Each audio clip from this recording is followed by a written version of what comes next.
Bismillahirrahmanirrahim.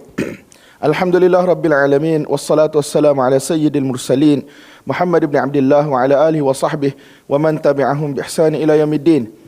Allahumma alimna ma yanfa'una wa anfa'na bima 'allamtana wa zidna min fadlika ilma wa ta'lima innaka ala kulli syai'in qadir. Subhanaka la ilma lana illa ma 'allamtana innaka antal alimul hakim.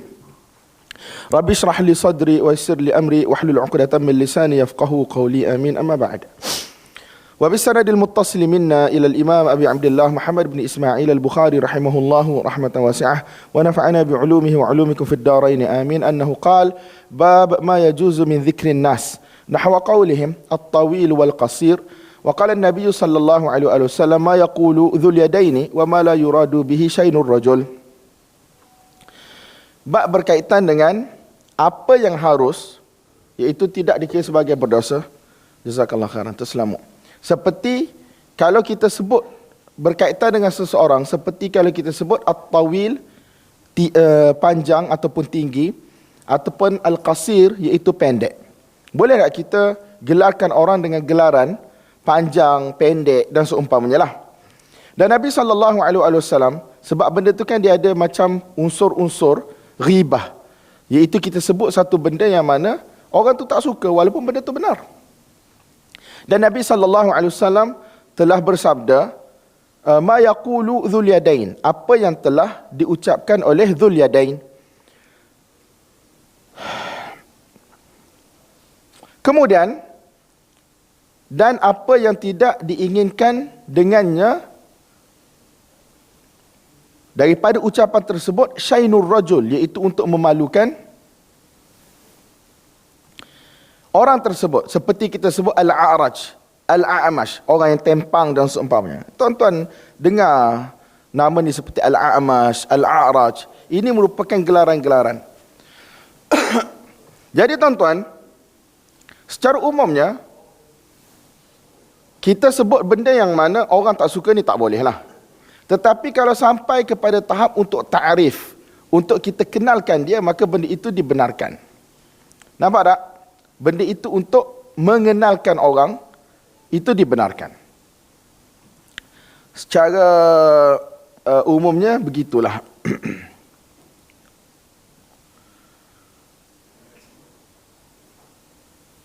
Wa bihi qala hadatsana Hafs ibn Umar qala hadatsana Yazid ibn Ibrahim qala hadatsana Muhammad an Abi Hurairah radhiyallahu anhu annahu qala shalla bina an-nabiy sallallahu alaihi wasallam. Ni hadis Dzul Yadain. Nabi SAW semayang, kemudian Nabi SAW bagi salam tak cukup rakaat. Kemudian lepas bagi salam, sahabat yang dikenali sebagai Dzul Yadain, nama dia bukan Dzul Yadain, tetapi dia ada dua tangan. Semua orang ada dua tangan, tetapi tak silap saya, tangannya panjang lah sikit kot berbanding dengan tangan orang lain. Jadi Nabi tanya, dia kata, ya Rasulullah, aku siratis salah am nasita, adakah salat telah dipendekkan daripada 4 rakaat? Sebab dalam setengah riwayat sebut zuhur ataupun setengah riwayat sebut asar. Adakah salat telah dipendekkan ataupun tuan telah lupa? Nabi SAW kata, tak ada pun benda yang berlaku ni. Salat pun tidak dipendekkan, lupa pun tidak. Kemudian Nabi SAW tanya pada sahabat yang lain, betul ke apa yang disebut oleh Dzul Yadain? Dan Nabi SAW diberitahu bahawasanya betul. So lepas tu Nabi SAW sembahyang lagi 2 rakaat. Dan sebagaimana tuan-tuan dengar dalam kitabus salah berkaitan dengan sujud sahwi dan seumpamanya, tuan-tuan boleh cek balik bahagian ni dalam kitab-kitab fiqh dan juga dalam kitab-kitab hadis. Dan kita telah isyaratkan ataupun bagi komentar semasa kita baca kitab salat daripada Sahih Muslim pada sesi yang lepas. Wa bihi qala hadatsana Hafs bin Umar qala hadatsana Yazid ibn Ibrahim qala hadatsana Muhammad an Abi Hurairah radhiyallahu anhu annahu qala shalla bina an-nabiy sallallahu alaihi wasallam adh-dhuhra rak'atain. Dalam ni dia tak syak. Ada setengah riwayat dia kata zuhur ataupun asar, tapi dalam ni diriwayatkan tanpa syak. Nabi SAW sembahyang zuhur sebanyak 2 rakaat. Kemudian Nabi SAW thumma sallam thumma qama ila khashabatin fi muqaddamil masjid wa wada'a yadahu 'alayha. وفي القوم يومئذ أبو بكر وعمر رضي الله تعالى عنهما فهابا أن يكلمه وخرج سرعان الناس فقالوا قصرت الصلاة وفي القوم رجل كان النبي صلى الله عليه وسلم يدعوه ذا اليدين فقال يا نبي الله أنسيت أم qusirat ataupun qasur, qusirat. Dia ada, saya punya buku ni dia ada banyak baris dia letak. Maksudnya ada banyak cara boleh baca. So dia kata bi fathil qaf wa dhammis sad, qasuratis sal, qasurat ataupun qusirat. Ada dua cara boleh baca. Faqala lam ansa wa lam tuqsar. Qalu bal nasita ya Rasulullah. Qala sadaqa dhul yadain. Faqama fasalla rak'atain thumma sallama thumma kabbar fasajada mithla sujudihi aw atwal thumma rafa'a ra'sahu wa kabbar thumma wada'a mithla sujudihi aw atwal thumma rafa'a ra'sahu wa kabbar. Tuan-tuan, apabila Nabi SAW bagi salam, selepas 2 rakaat, Nabi SAW pergi bersandar di satu tunggul kayu. Khasyabah ni satu kayu lah. Mungkin tempat yang jadi mimbar Nabi SAW sebelum tempat yang Nabi berkhutbah, sebelum diletakkan mimbar di situ, Nabi bersandar di situ. Dan Nabi SAW telah letak tangan Nabi SAW yang mulia di atas kayu tersebut. Dan dalam jemaah tersebut adanya Abu Bakar, adanya Umar radhiyallahu taala anhum. Tapi mereka berdua takut untuk bercakap dengan Nabi SAW. Tetapi ada sebahagian sahabat yang disebut di dalam hadis ini sebagai apa? Sara'anun nas. Apa itu sara'anun nas? Orang yang laju ni tuan-tuan. Orang yang laju. Maksudnya orang yang belum apa-apa kepastian. Sahabat, memang sahabat radhiyallahu ta'ala anhum jami'an. Tetapi ada, mereka ialah manusia, betul tak? Sebelum jadi apa, sebelum mereka pastikan dengan Nabi SAW dan seumpamanya, Abu Bakar, Umar pun tak bercakap tuan-tuan. Tahu sembahyang 2 rakaat, tetapi tak tahu sebab apa yang berlaku. Mungkin Allah mansuhkan ke apa ke.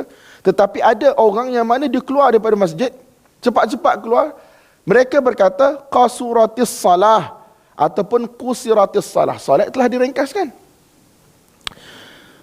Jadi tuan-tuan, kalau tuan-tuan tengok dari sini, bukan semua khabar wahid itu dia terus jadi hujah. Betul tak? Bukan semua khabar wahid terus jadi hujah. Jadi ada khabar wahid yang mana diterima. Tetapi kalau khabar wahid dia datang dengan keraguan, maka pada waktu tersebut berhajat kepada tathabbut. Kita kena cek lagi.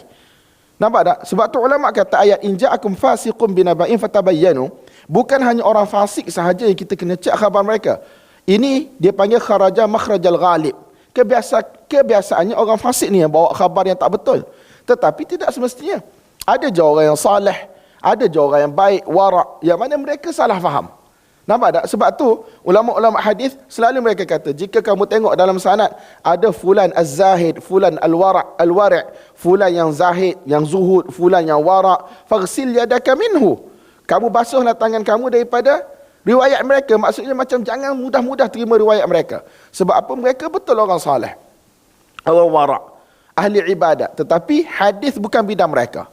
Sebab tu ayat yang masyhur daripada Imam Malik rahmatullahi alaih dan seumpamanya, dia kata ada lebih kurang 80 orang, 70 orang ataupun 100 orang di Madinah ni, mereka ni adalah orang-orang yang terpercaya. Mereka ni orang yang sangat layak untuk diberi amanah untuk menjaga Baitul Malil Muslimin, tetapi tidak diambil hadis daripada mereka. Kerana apa? Kerana mereka tidak tahu apa yang keluar daripada mulut mereka. Nampak tak tuan-tuan? So, bukan semua khabar wahid boleh diterima. Sebab tu khabar wahid dia memang ada hujah, tetapi apabila cukup syarat. Cukup syarat yang 5 sebagaimana kita belajar dalam mustalah hadis, antara yang pentingnya ialah tidak berlaku kecacatan. Ma'lul. Ma'lul ni tuan-tuan dicacat pada matan, dia boleh jadi sebab macam-macam. Antaranya ialah waham. Sangkaan.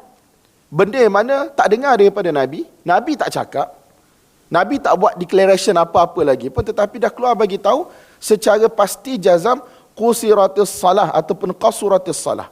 Jadi di sini tuan-tuan, walaupun sahabat itu satu orang yang benar, satu orang yang mana terpercaya, ada dan seumpam, tetapi kadang-kadang bercakap kerana waham, bercakap benda yang dia tidak ada kaitan, tidak ada ilmu padanya, benda ni berlaku pada manusia. Jadi sebab itulah hadis yang ma'lul ni dia berlaku pada riwayat para thiqat, perawi-perawi yang thiqah. Nampak tak? Wallahu a'lam bissawab. Faqalu qasuratis salah. ataupun qusiratus salah. Mereka kata solat telah dipendekkan. Dan di dalam jemaah yang salat bersama dengan Nabi sallallahu alaihi wasallam itu ada satu orang lelaki, dan Nabi SAW panggil beliau dengan nama Dhul Yadain ataupun dengan lakabnya Dhul Yadain. Sebab apa? Panjang. Tangan dia panjang berbanding dengan tangan orang lain.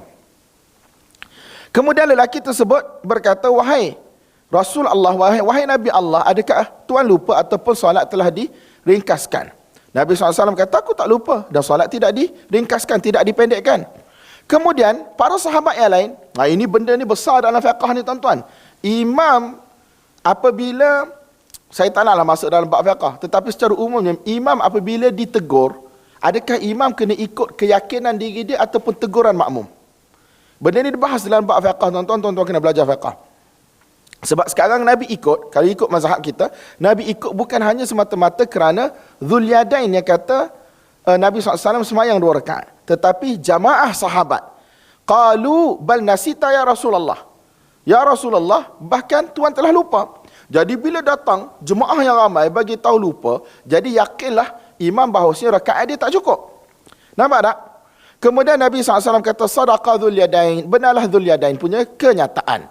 Disebabkan ada mutaba'ah daripada perawi-perawi yang lain. Kemudian Nabi SAW bangun dan salat 2 rakaat. Kemudian Nabi SAW bagi salam. Kemudian Nabi SAW takbir dan Nabi SAW sujud sebagaimana sujudnya sebelum ini ataupun lebih panjang sikit.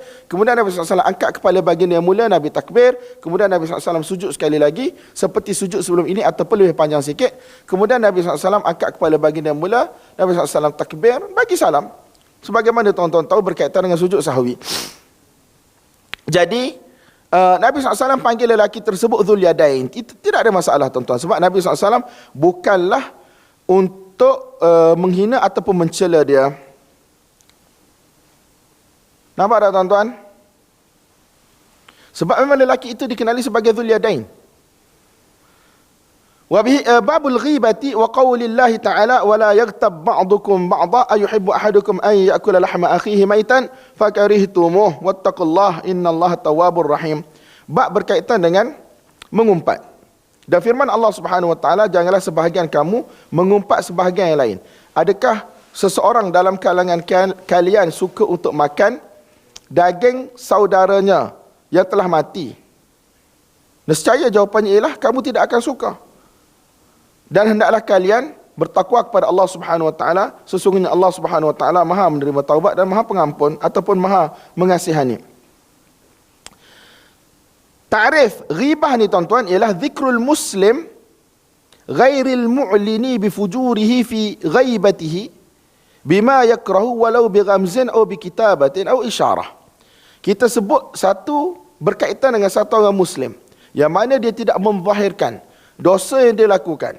Ketika mana dia tidak wujud di hadapan kita, bima yakrahu, dengan satu-satu perkara yang mana dia suka, dan benda tu memang dia buat, tetapi dia tidak zahirkan benda tu. Sepatutnya kita sebagai satu orang Islam, kita kena tutup aib dia.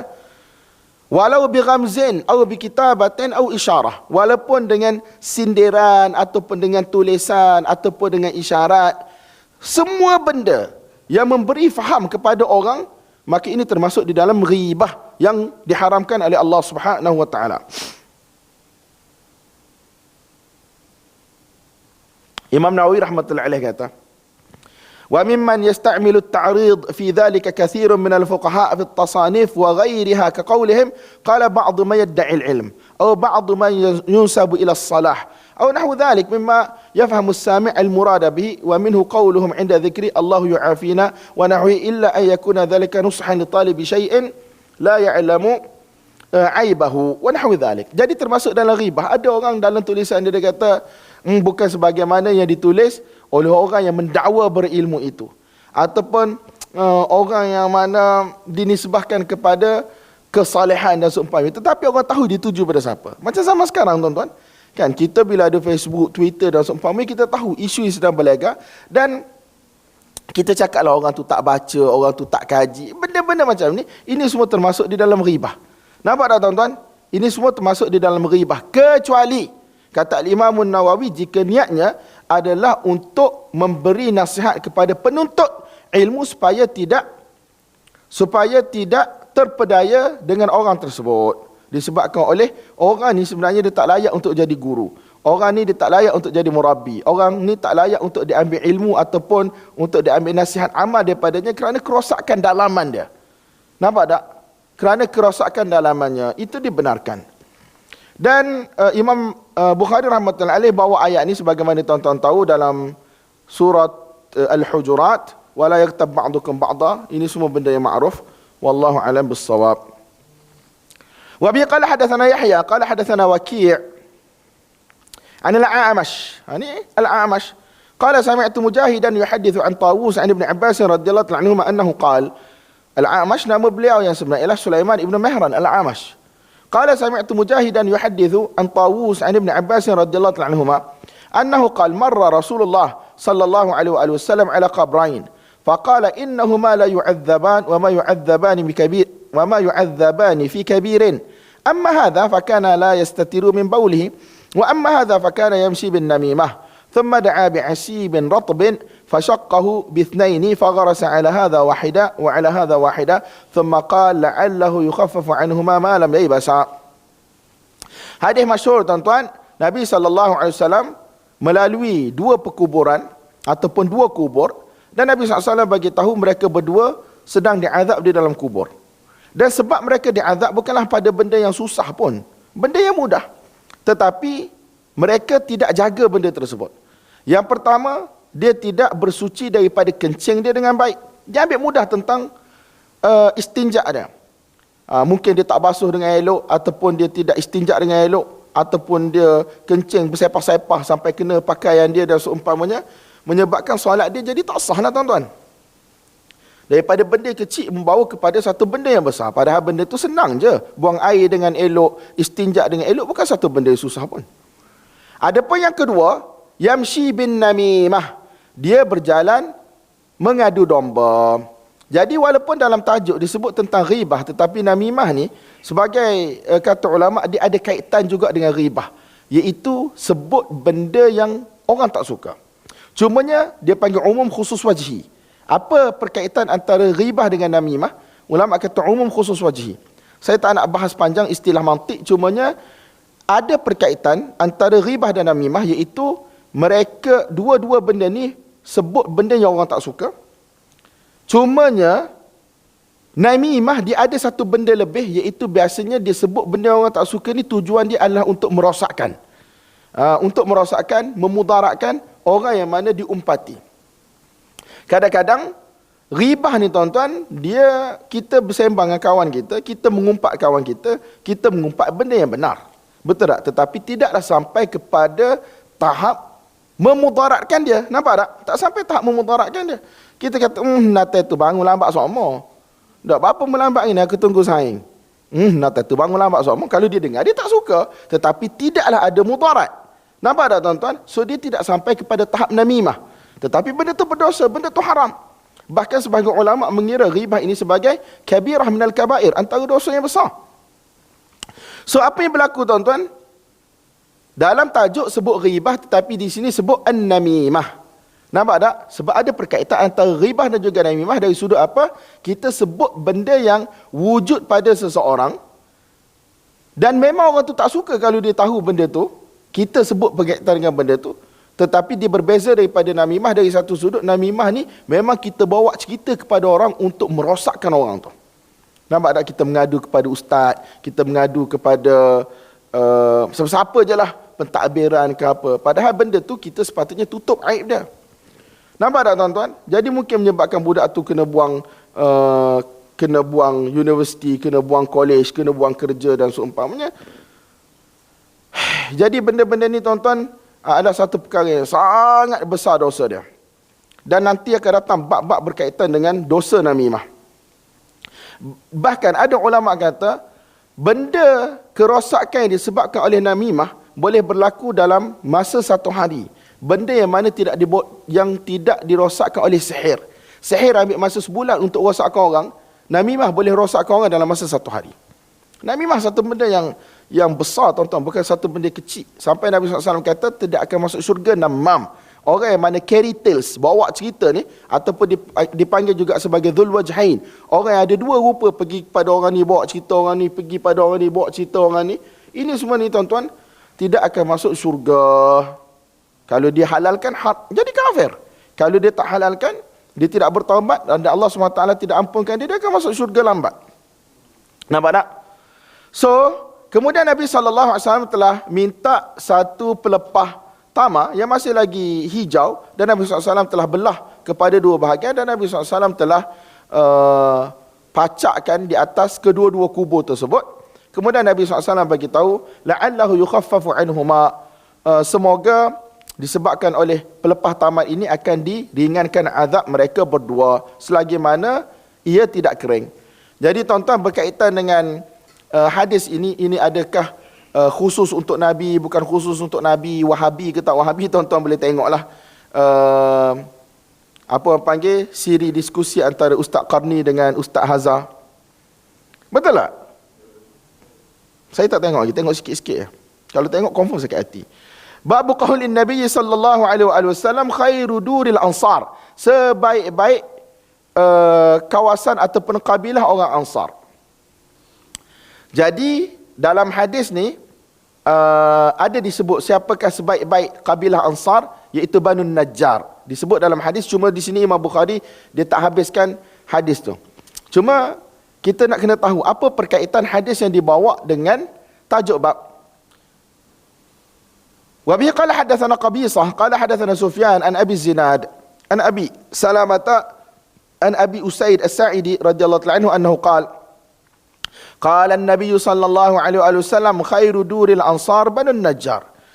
Nabi SAW bersabda, sebaik-baik orang kata kabilah Ansar ialah Banu Najjar.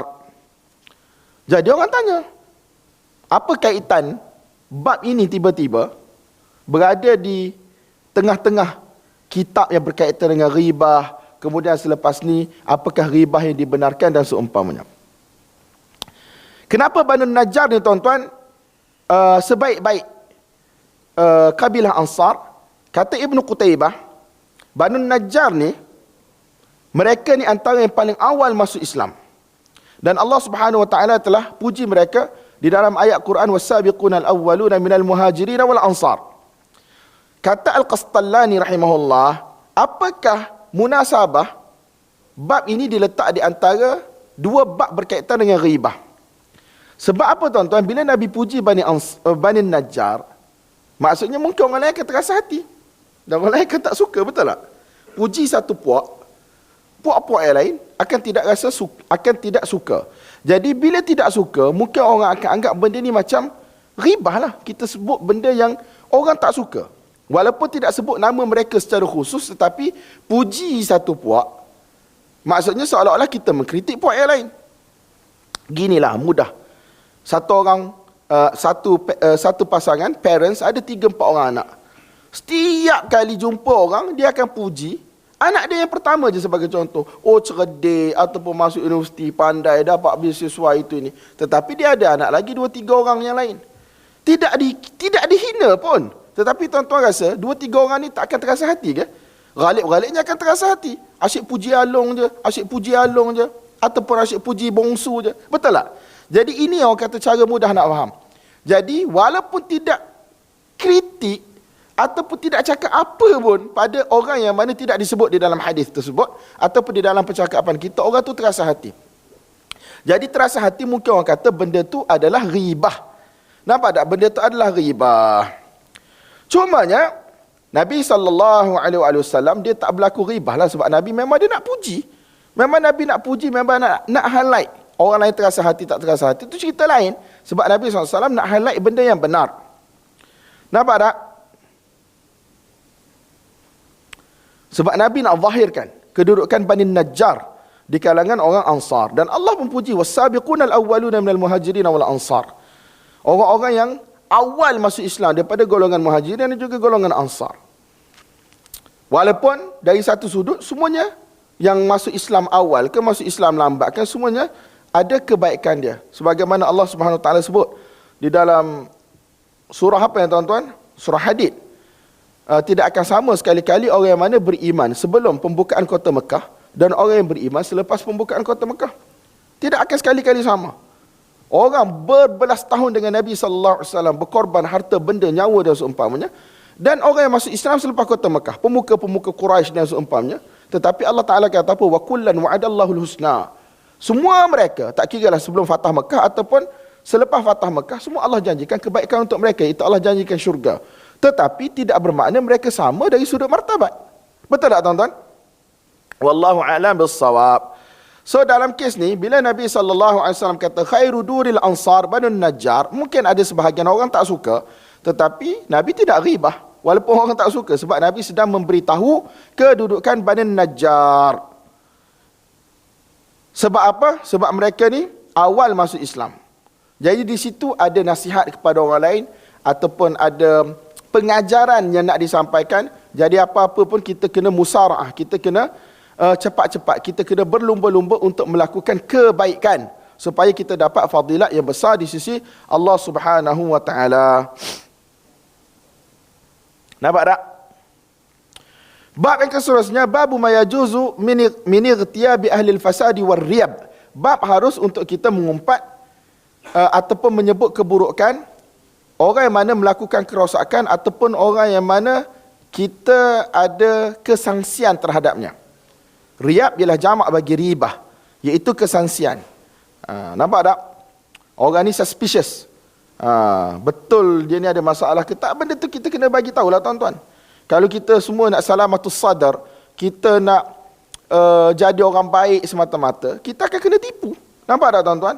Jadi mungkin kita akan bercakap, bagi tahu rahsia itu ini berkaitan dengan umat Islam, ketenteraan dan seumpamanya. Sebab kita ada perasaan, orang kata sangka baik dengan semua orang. Nampak tak tuan-tuan? Tak boleh juga. Satu ketika,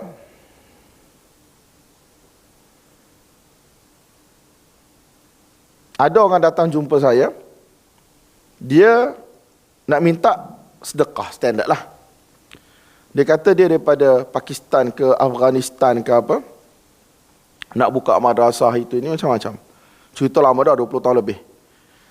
Tapi ada satu perkataan saya nak bagi tahu. Kemudian dia jual nama Sri Petaling. Standard lah, kalau India Pakistan masuk, dia akan jual nama Sri Petaling lah.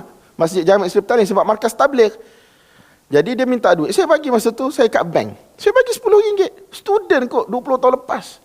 Sekarang pun tak kaya, tetapi dulu lagi lah tak kaya. So dia kata, buat apa RM10 ni? Dia kata, buat apa RM10 ni? Makan aku pun tak lepas. Saya dah rasa sanksi. Tak apalah, kita sangka baik. Lepas dia jual nama Maulana Abdul Hamid ataupun Maulana Abdul Hamid Syekhul Bukhari di Sri Petaling, saya mesej Maulana Abdul Hamid. Dia kata dalam kes-kes macam ni, kita nak sangka baik ke kita nak berhati-hati? Maulana Abdul Hamid jawab, saya ceritalah orang tu kata duit saya bagi tu sikit RM10. Kata kalau nak duit banyak, suruh pergi Saudi. Dia kata, wah pesa bohot sana duit banyak. Dia kata, lepas tu saya tanya, dalam kes-kes macam ni, apa yang perlu saya buat? Dia kata, husnuzzan ataupun husnizzan bikarna kita kena husnuzzan, betul. Tetapi ihtiyat bikarna tetapi dalam masa yang sama kita kena berhati-hati. Nampak tak? Kita jangan jadi satu orang Muslim yang foolish, satu orang yang bodoh, ditipu oleh orang dengan mudah-mudah. So tuan-tuan, apabila kita bercakap tentang seseorang, cerita yang lain, bila kita duduk di madrasah, kita ada student-student yang mana datang daripada US. Nampak tak? Kita ada student-student yang datang daripada US. Cerita-ceritanya ialah sebahagian daripada mereka adalah spy. Adalah nama-nama yang dicalonkan tu, tetapi sebab dia bukan kelas saya, ada nama-nama dicalonkan. Even sampai hari ni, sepupu saya yang belajar di South Africa pun, bila kita bersembang, dia masih sebut nama yang sama. Walaupun dia balik, orang tu, dia buka madrasah ke apa di US dan seumpamanya, dia masih lagi ada syak dan juga sanksi. Bahkan ustaz-ustaz pun sebut benda yang sama. Jadi, apa faedah daripada keraguan ini? Kita bukanlah pergi bunuh dia, bukan kita pergi pulau dia ke apa, tak. Tetapi at least kita berhati-hati dalam percakapan. Nampak tak? Wallahu a'lam bis-shawab. So, bab ma yajuzu min igtiyabi ahli al-fasadi war-riya'. Harus untuk kita mengumpat ataupun sebut benda-benda yang tak elok ni, ataupun zahirkan benda-benda yang tak elok yang dilakukan ataupun orang kata kemungkinan-kemungkinan sangkaan-sangkaan buruk bagi orang yang mana confirm melakukan kerosakan ataupun kita ada ribah, kita ada keraguan berkaitan dengan dia. Nampak tak? Wa bihi qala haddatsana Sadaqah bin al-Faddal qala akhbarana Ibnu Uyainah sami'tu ibn al-Munkadir sami'a Urwata ibn az-Zubair anna Aisyah radhiyallahu anha akhbarathu qalat ista'dhana rajulun. Ini kita dah baca hadis tadi. Ista'dhana rajulun ala Rasulillah sallallahu alaihi wasallam faqala idhanu lah bi'sa akhul ashirah atau qala ibnu al-ashirah. Falamma dakhala alana lahu al-kalam. Qultu ya Rasulullah, qulta alladhi qulta thumma alanta lahu al-kalam. Qala ay Aisyah inna syarra an-nas man tarakahu an-nas atau qala wada'ahu an-nas ittiqa'a fuhshihi. Ini semua tuan-tuan kita dah syarah sebelum ni. Sebab apa dikatakan dia ni adalah satu orang munafik. Dikatakan satu orang munafik. Betul tak? Bab an-namimatu minal kabair. Bab namimah itu adalah daripada dosa besar. Apa maksud namimah? Naqlu makruhin biqasdil ifsad. Kita pindahkan perkara yang mana tidak pindahkan. Maksud kita panggil carry tales. Bawa cerita yang orang tak suka tapi tujuannya adalah untuk merosakkan. Oh, dia ni Wahabi. Dia ni Aswaja. Dia ni, benda ni berlaku tuan-tuan dalam masyarakat. Bila melibatkan kerja dan seumpamanya ataupun melibatkan apa-apalah, adalah benda-benda yang disebut sebagai carry tales ni. Tujuan dia cerita ni bukan untuk nasihat sangat pun, tetapi adalah untuk orang kata untuk merosakkan kedudukan orang tu, kredibiliti orang tu, reputasi orang tu, supaya orang tu kena buang kerja, dia dapat jawatan tu dan seumpamanya. Benda ni, niat ni antara dia dengan Allah je yang dia tahu. Tetapi yang zahirnya tuan-tuan, apa yang berlaku apabila carry tales ni berlaku, mengadu domba kepada bos, kepada pekerja dan seumpamanya, adalah untuk merosakkan orang yang diadu domba. Benda ni berlaku daripada dulu sampai sekarang tuan-tuan. Dan benda ni banyak berlaku di kalangan ahli ilmu. Bi'satil khaslatu fi ahli ilm. Sebagaimana kata Imam Ahmad rahimahullah, apabila orang tanya berkaitan dengan Asy-Syafi'i rahimahullah. Sebab ada orang tuduh dia Syiah dan seumpamanya. Dia kata, aku duduk dengan Syafi'i, tak ada satu benda yang pelik pun pasal dia. Satu orang yang alim dan seumpamanya. Jadi, Imam Ahmad rahimahullah dia kata, manusia ni memang macam tu. Kalau dia tengok satu orang ada kelebihan dari sudut ilmu dan seumpamanya, dan dia tak mampu nak lawan orang tu, dia akan mula cakap buruk berkaitan dengan orang tu. Betul tak? Dia tak mampu nak lawan. Dia tak mampu nak posisikan diri dia di dalam masyarakat, untuk masyarakat terima, datang mengaji dengan dia ke apa, dia tak mampu. Sebab dia memang tak ada kemampuan ilmu tu. Orang pergi kepada Imam Syafi'i sebagai contoh. So mereka akan bercakap buruk. Dan Imam Ahmad kata, bi'satil khaslatu fi ahli ilm. Dan inilah satu perangai yang sangat buruk di kalangan ahli ilmu. So tuan-tuan, Imam Syafi'i rahmatullahi alaih pernah bertugas di Yaman. Dan telah dibawa pergi ke Iraq dalam keadaan dirantai. Hampir-hampir hendak dibunuh.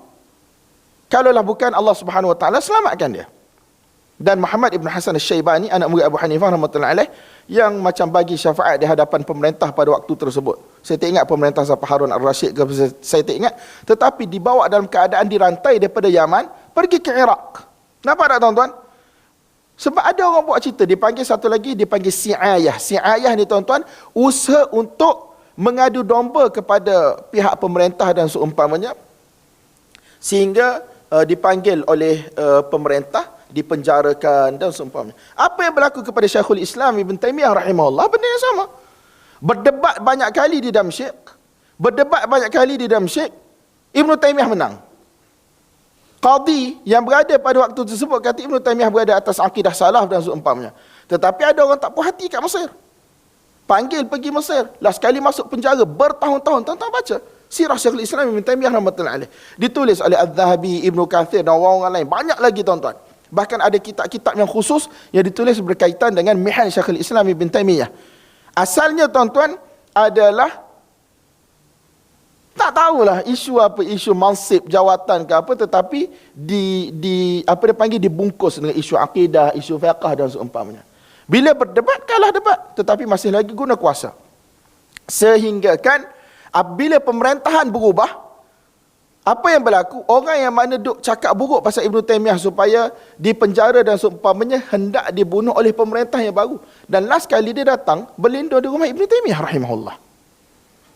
Ketika mana pemerintah yang baru bercakap dengan Ibn Taymiyah rahimahullah dengan gaya bahasa mahukan pengiyaan daripada Ibn Taymiyah untuk bunuh orang-orang yang pernah tuduh dia, yang pernah sakiti dia, menyebabkan dia dipenjara dan seumpamanya. Ibn Taymiyah kata, Ibn Taymiyah puji tuan-tuan melangit. Dia kata ini adalah orang yang baik kalau mereka ni pergi rosaklah negara, rosaklah agama, rosaklah bangsa dan seumpamanya. Tuan-tuan boleh baca. Antara ini ialah dalam Al-Bidayah wan Nihayah yang ditulis oleh Ibn Kathir rahimahullah. Ada beberapa buku berkaitan dengan Mihna Ibn Taymiyah, tuan-tuan kalau nak baca-baca. Wallahu a'lam bissawab. Jadi tuan-tuan,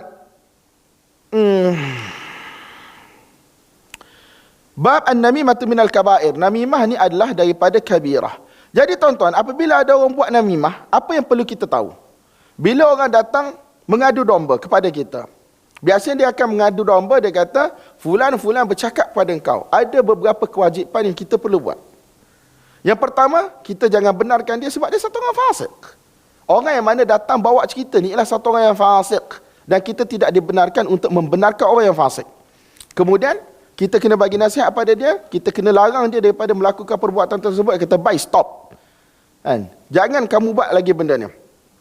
Kemudian, dia nasihatkan. Kalau dia tak nak berhenti, dia nak sambung lagi, wajib pada waktu tersebut untuk kita benci dia kerana Allah Subhanahu Wa Taala. Kemudian, apabila orang tu balik, kita jangan timbulkan, biarkan dalam hati kita timbul perasaan, mungkinlah apa dia cakap tu benar. Jangan sekali-kali. Jangan sekali-kali dia zon dengan orang yang dikatakan cakap buruk pasal kita tu, jangan sekali-kali kita zon bahawasanya dia memang betul lah. Dan yang kedua, dan seterusnya, kita jangan start terjasus. Sebab ada orang, bila kita dengar cerita pasal kita, dia mula timbul perasaan, ya ke? Kawan tu syaitan kan? Tanyalah. Geng-geng duduk tengah makan, ada lagi orang kat situ, nak tahu, tanya. Kita pun start message. Ini sebenarnya kita sedang membuka pintu kepada apa?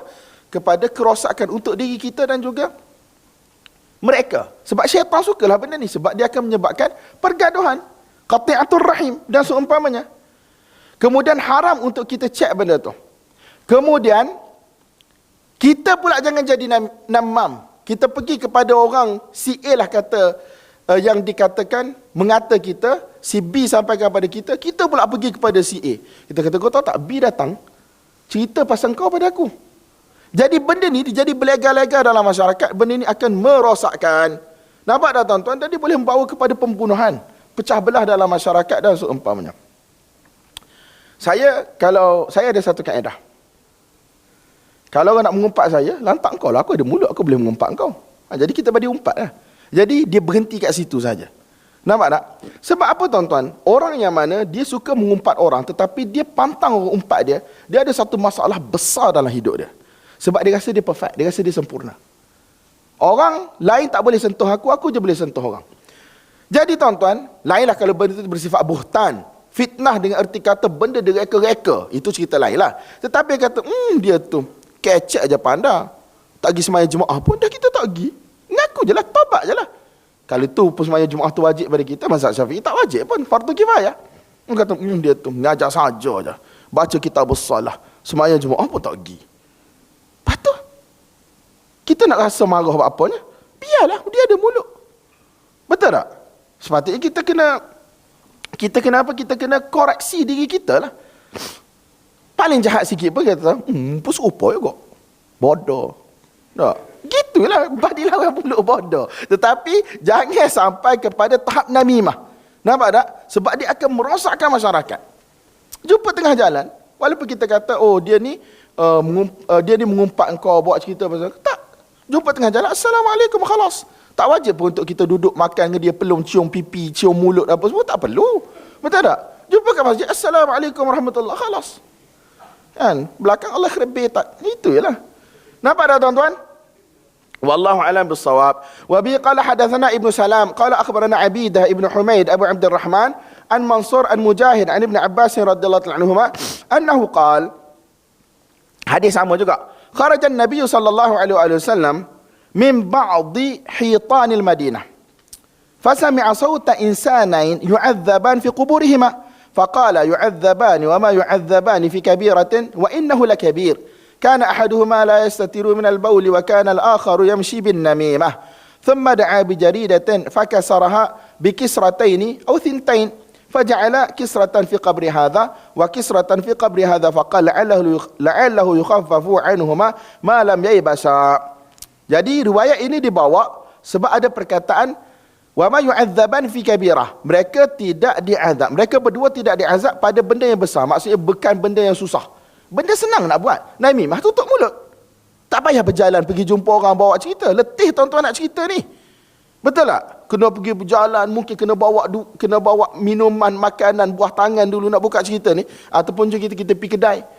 Benda yang menyusahkan. Tetapi kalau kita senyap daripada namimah, senang je, tutup mulut. Bukan benda susah pun. Buat tak tahu. Yang kedua, bersuci apabila buang air. Benda senang. Tetapi Nabi kata lepas tu, wa innahu lakabir, dan sesungguhnya itu adalah benda besar. Dari sudut apa tuan-tuan? Dari sudut dosa. Jadi Imam Bukhari rahmatullahi alaih letak tajuk bab an-namimatu minal kabair. Sebab Nabi kata wa innahu lakabir.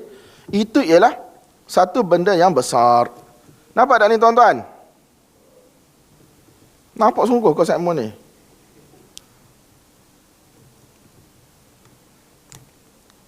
Sedap ceramah.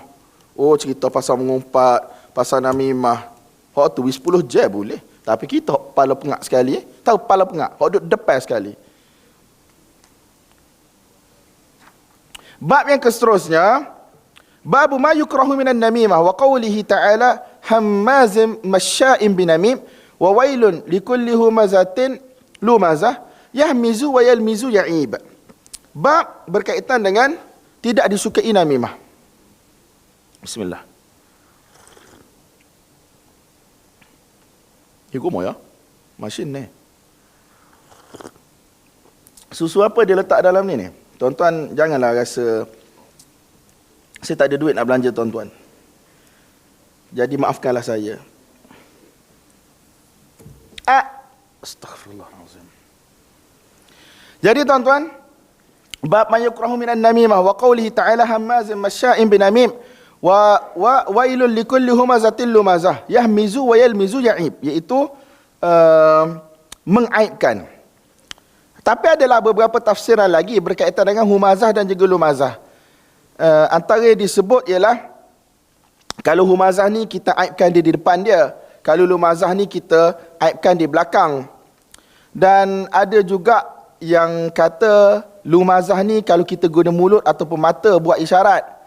Dan seumpamanya lah tuan-tuan boleh baca tafsiran-tafsiran itu di dalam kitab-kitab tafsir. Sebab ni ada dalam ayat Quran kan. So, memang namimah ni tuan-tuan satu benda yang memang dibenci oleh Allah Subhanahu Wa Taala.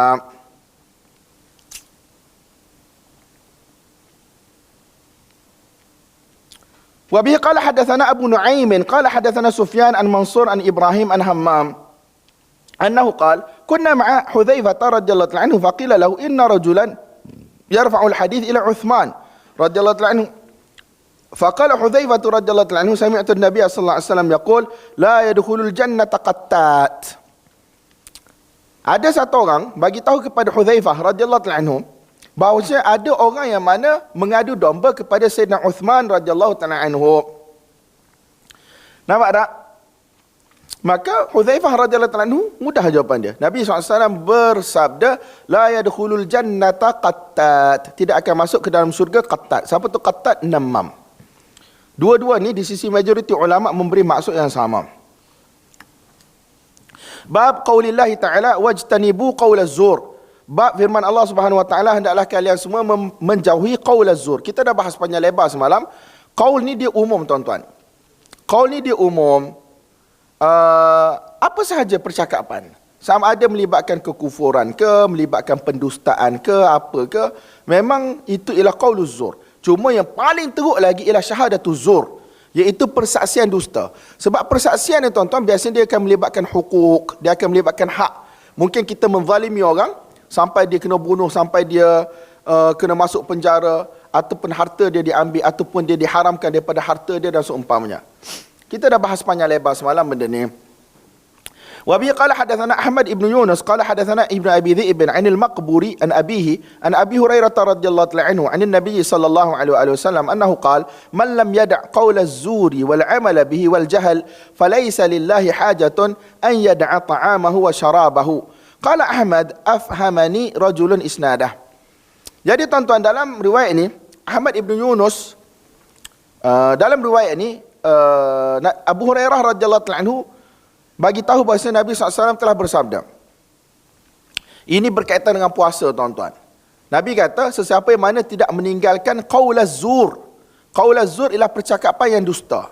Apa sahaja percakapan yang dusta, benda ini boleh difahami secara umum. Nampak tak? Percakapan yang dusta, percakapan dosa dan seumpamanya ketika dia berpuasa.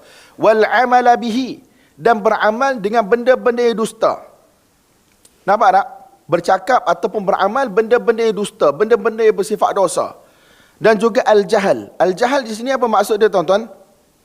Berlaku jahil, buat macam orang tak ada ilmu, ikut suka hati ketika mana berpuasa, tidak ambil berat berkaitan dengan puasa bulan Ramadan. Dia buat macam tak ada apa. Yang paling penting dia tak makan, dia tak minum. Dari sudut percakapan dia, dari sudut amalan dia. Apa yang kita tengok, tuan-tuan, dalam dunia hari ini, pada bulan Ramadan, manusia memaksiati Allah Subhanahu Wa Taala sambil berpuasa. Dari sudut hiburannya dan seumpamanya, macam-macam tuan-tuan tengok. Nampak tak? Itu termasuk di dalam apa? Qaulaz zur wal amala bihi, iaitu beramal dengan zur dan juga beramal dengan kejahilan. Falaisa lillahi hajatun an yad'a ta'amahu wa syarabah. Allah Taala sebenarnya tak berhajat pun pada mereka untuk mereka berlapar dan juga berdahaga. Sebab maksud daripada puasa ialah la'allakum tattaqun. Supaya apa? Supaya kamu menjadi orang yang bertakwa. Apa itu takwa, tuan-tuan? Hidup sebagaimana yang Allah kehendaki. Buat apa yang Allah suruh, tinggalkan apa yang Allah larang. Sebab tu, kadang-kadang kita tertanya-tanya, orang yang tak tutup aurat semasa berpuasa, orang yang mana masih lakukan maksiat terang-terangan, terutama dalam bidang industri hiburan ketika mana berpuasa. Mereka ni ada dua Tuhan ke? Tuhan yang suruh puasa satu, dan Tuhan tu tak suruh tutup aurat. Tuhan tu tak suruh jaga batasan pergaulan antara lelaki dan perempuan dan seumpamanya. Lagi teruk, orang yang mana ketika mana bulan puasa dia puasa, tetapi dia tak semayang. Seolah-olah ada Tuhan yang lain. Ataupun dia masih lagi terlibat dengan riba ketika mana bulan puasa. Ataupun dia masih lagi terlibat dengan rasuah dan seumpamanya. Jadi tuan-tuan, benda tu doesn't make sense. Dan Allah Subhanahu Wa Taala tak nak manusia lapar ni. Bukan Allah nak jimatkan perbendaharaan dia, ada apa orang kata, bajet kewangan tahun tu dan seumpamanya. Allah tak perlu pun semua benda-benda tu. Allah ni, tuan-tuan, maha kaya. Sebab tu Allah kata, Nabi SAW kata, falaisa lillahi hajatun an yad'a ta'amahu wa syarabah. Allah Ta'ala tak perlu pun. Bukan Allah Ta'ala nak selamatkan perbelanjaan dia dan seumpamanya. Allah nak kamu semua jadi orang bertakwa. La'allakum tattaqun. Semoga kamu jadi orang yang bertakwa. Nampak tak? Bab yang keseterusnya, babu maqila fi dzil wajhain. Bab apa yang disebutkan, iaitu apa yang diriwayatkan berkaitan dengan orang yang ada dua wajah. Orang yang ada dua wajah. Wa bi qala hadatsana Umar ibn Hafs qala hadatsana Abi qala hadatsana Al-Amash qala hadatsana Abu Salih an Abi Hurairah radhiyallahu anhu annahu qala an-nabiy sallallahu alaihi wasallam tajidu min syarri an-nas yawm al-qiyamati 'inda Allah dzal wajhain alladhi ya'ti haula biwajhin wa haula biwajhin. Orang yang paling teruk kedudukan antara, sebab di sini Nabi sebut tajidu min asyarrin nas, min syirarin nas. Antara orang yang paling teruk kedudukannya di sisi Allah Subhanahu Wa Taala pada hari kiamat ialah dzal wajhain. Orang yang mana ada dua muka. Dia pergi kepada grup A, dia jadi macam grup A. Dia kata kepada grup B dan seumpamanya. Dia pergi kepada grup B, dia cakap pasal grup A. Na'udzubillah, apabila benda ni terutamanya melibatkan akidah dan juga melibatkan manhaj. Nampak tak? Sebab dia panggil tamaluk. Tamaluk ni kadang-kadang dia buat macam tu sebab dia dapat harta, nak dapat kerja dan semua. Na'udzubillah. Orang nak bagi tuan-tuan tauliah, bagilah. Tetapi kalau tuan-tuan nak menipu dari sudut akidah dan seumpamanya, na'udzubillah. Akidah ni benda kita dengan Allah, tuan-tuan. I'tiqad kita pada Allah. Nampak tak? Bagaimana kita boleh zahirkan satu benda yang mana kita tak i'tiqadkan demi dunia. Na'udzubillah. Benda ni satu benda yang sangat besar dosanya di sisi Allah Subhanahu Wa Taala. Dan tuan-tuan salafi, i'tiqad Ar-Rahmanu 'alal 'arsy istawa, haram takwil. sebagaimana mazhab majoriti ahli hadis dan juga ulama Hanabilah. Tapi tuan-tuan pergi minta tauliah. Dia kata, apa i'tiqad engkau pasal Allah Subhanahu wa taala istiwa atas arasy? Takkan tuan-tuan kata, oh harus takwil. Na'udzubillah. Fasik. Tuan-tuan i'tiqad satu benda dan tuan-tuan zahirkan satu benda yang lain, fasik. Nampak tak tuan-tuan? Hanabilah dalam kitab-kitab mereka jelas menyatakan takwil in general adalah haram. Tuan-tuan i'tiqad benda yang sama. Tiba-tiba untuk dapat jawatan ataupun untuk dapat tauliah dan seumpamanya demi duit atau na'udzubillah, jadi tuan-tuan telah gadai agama tuan-tuan. Tak boleh. Lainlah kalau tuan-tuan memang i'tiqad bahawasanya takwil pun boleh, tafwid pun boleh. Itu cerita lain. Tetapi kalau tuan-tuan firm dengan satu benda, tuan-tuan tak boleh buat benda yang mana bertentangan dengan firmnya tuan-tuan. Ada sebahagian orang dia kritik saya. Tak kisahlah kritik. Dan mereka berpegang haram ambil ilmu daripada guru Asy'ariyah. Saya tak kata macam tu. Saya kata video-video lama masa saya bahaskan Hilyah Talibil Ilm oleh Syekh Bakar Abu Zaid dan seumpamanya ada. Saya punya pendirian terhadap Asy'ariyah dari sudut ambil ilmu dan seumpamanya jelas. Isu akidah tu cerita lain, betul tak? Sebahagian budak-budak muda yang semangat gila-gila ni, dia kata saya jadi ahli bid'ah, bukan salafi pure. Walaupun dia sekarang dah berguling, berbolak-balik apa tu cerita lain lah. Yang paling penting dia kata saya bukan salafi pure. Kita pun tak kelapa pun nak nama salafi pure tak pure ni. Tetapi dia bercakap tentang saya sampai saya kata mudah je. Berkaitan dengan akidah aku, kita jumpa depan Allah. Khalas? Khalas. Tapi aku nak ingatkan korang. Korang kata tidak boleh ambil ilmu daripada Asy'ariyah. Yang korang masuk kebanyakan universiti di Malaysia ataupun pusat pengajian di Malaysia, belajar daripada masyaikh-masyaikh Asy'ariyah, Quran ke apa ke. Demi apa? Kamu i'tiqad benda tu haram, tapi kamu masuk demi sekeping sijil. Kemudian lepas tu kamu keluar guna sijil untuk bekerja. Fasik. Saya cakap jelas pada mereka, fasik. Buat satu benda yang mana kamu i'tiqad lain tetapi kamu zahirkan benda lain. Demi sekeping sijil untuk kerja dapat habuah dunia. Fasik. Turat syahadatuk. Syahadah kamu, persaksian kamu tidak diterima dalam mahkamah. So tuan-tuan, orang yang mana dzil wajhain, dua muka, pergi kepada puak A, cakap pasal puak B. Ataupun terima benda yang puak, maksudnya, tuan-tuan faham kan? Pergi kepada puak A, cakap pasal puak B. Iyakan, iyakan, iyakan. Pergi kepada puak B, cerita pasal puak A. Terutamanya apabila melibatkan akidah dan agama, fasik. Khalas. Inna min syarrin nas yaumal qiyamati indallah dzal wajhain. Tuan-tuan, semoga Allah pelihara saya. Bila saya duduk di madrasah, ada orang bawa cerita pasal saya. Tapi bagus ustaz-ustaz kami, mereka tidak akan sekali-kali buat keputusan tanpa tanya. Periksa Sahih Muslim, periksa oral Syafawi. Budak masuk sorang-sorang.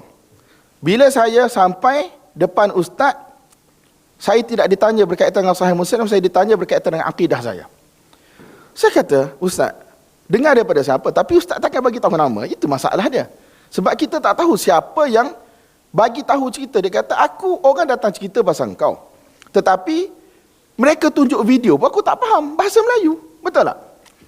Jadi, aku tak nak bagi sanad ataupun sijil. Takut engkau balik jual nama aku, jual nama madrasah.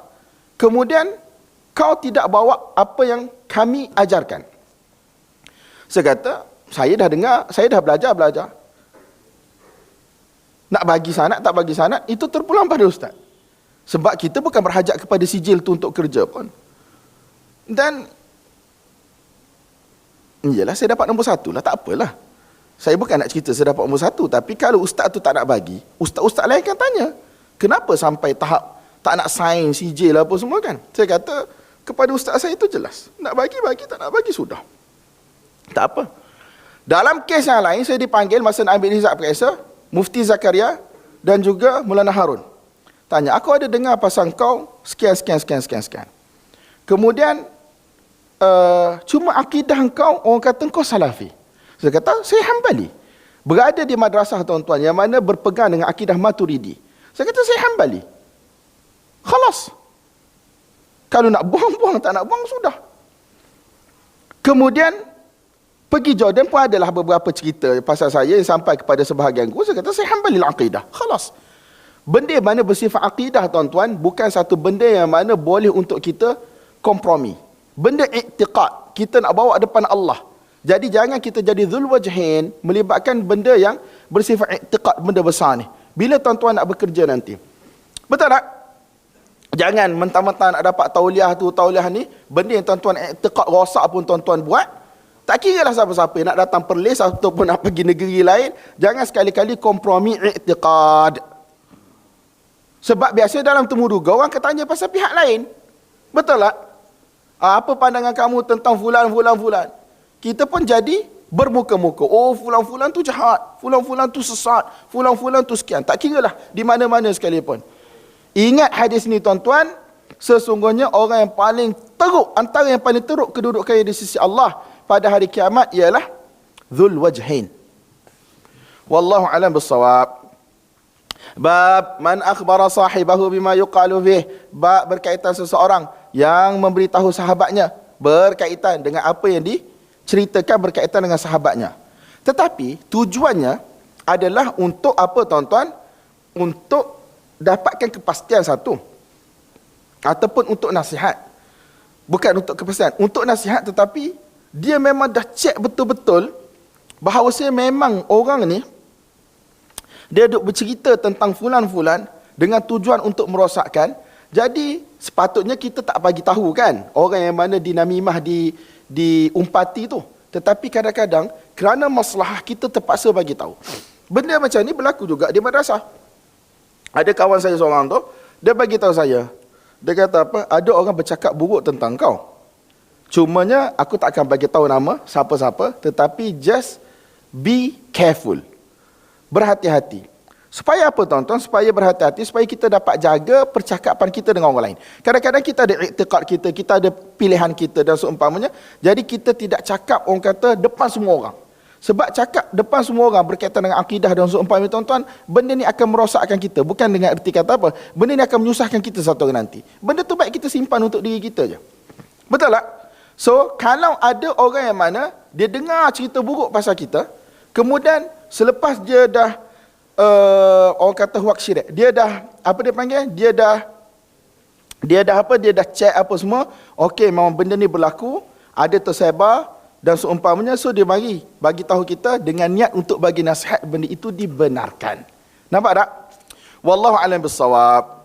Wa bi qala haddatsana Muhammad bin Yusuf qala akhbarana Sufyan anil Amash an Abi Wa'il an Ibn Mas'ud radhiyallahu ta'ala anhu annahu qala qasama Rasulullah sallallahu alaihi wasallam qismatan faqala rajulun minal ansar wallahi ma arada Muhammadun bihadza wajha Allah فأتيت رسول الله صلى الله عليه وسلم فأخبرته فتمعر وجهه صلى الله عليه وسلم وقال رحم الله موسى لقد أوذي بأكثر من هذا فصبر.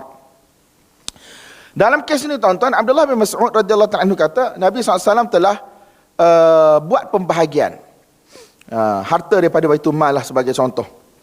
Kemudian ada satu orang daripada golongan Ansar, tetapi dia bukan satu orang Islam, dia ialah satu orang munafik. Al-Waqidi kata nama dia ialah Mu'attib ibn Qushair. Sahabat takkan cakap macam ni. Nampak tak? Sahabat takkan cakap macam ni. Bahkan inilah kalam kufur. Demi Allah, Muhammad buat satu benda ni, buat macam ni bahagi-bahagi macam ni, sampai kami tak dapat ataupun dapat sikit ni, bukan Muhammad buat ikhlas mata-mata kerana Allah. Kalau cakap macam ni, confirm kafir, tuan-tuan.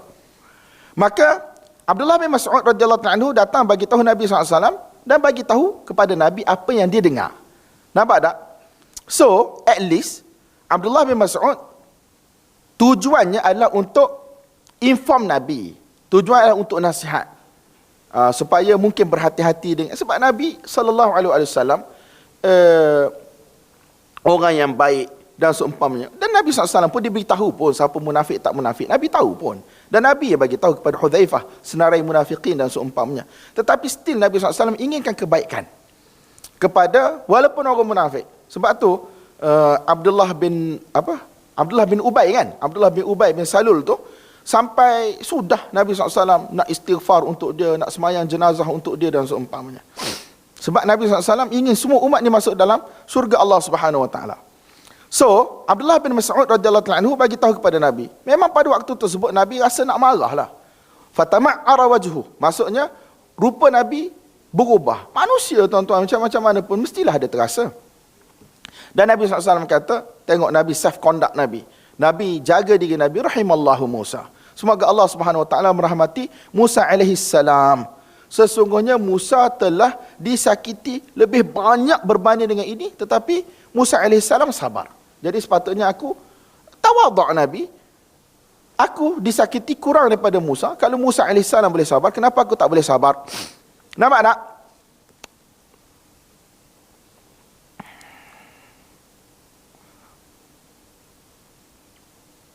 Apa lagi nak bagi tahu?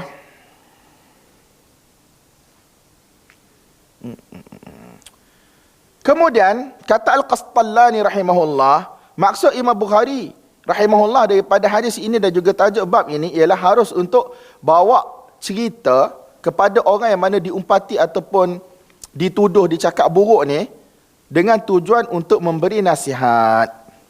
Dan Abdullah bin Mas'ud pun tidak diingkari oleh Nabi SAW. Nabi tak ingkar pun apa yang dibuat oleh Abdullah bin Mas'ud tu. Nampak tak? Jadi benda tu boleh. Cuma Imam Bukhari rahmatullahi alaih tak ada cuma lah. Benda tu tujuannya adalah baik. Bab ma yukrahu minat tamaduh. Bab ada sebahagian daripada tamaduh, puji-puji ni yang tidak disukai. Iaitu biasanya puji yang mana melampaui batas ataupun yang mana boleh membawa kepada kerosakan kepada orang yang dipuji. Tuan-tuan tahulah benda ni kan. Apa yang berlaku dalam 2-3 hari ataupun seminggu 2 yang lepas berkaitan dengan pujian kepada satu orang tokoh di Malaysia, berkaitan dengan qasidah dan seumpamanya. Jadi kalau tuan-tuan ikut sesi jawab-menjawab, mungkin tuan-tuan dah belajar banyaklah dalam Facebook. Ada orang kata tak boleh puji, ada orang kata boleh puji dengan syarat kena selamat daripada apa?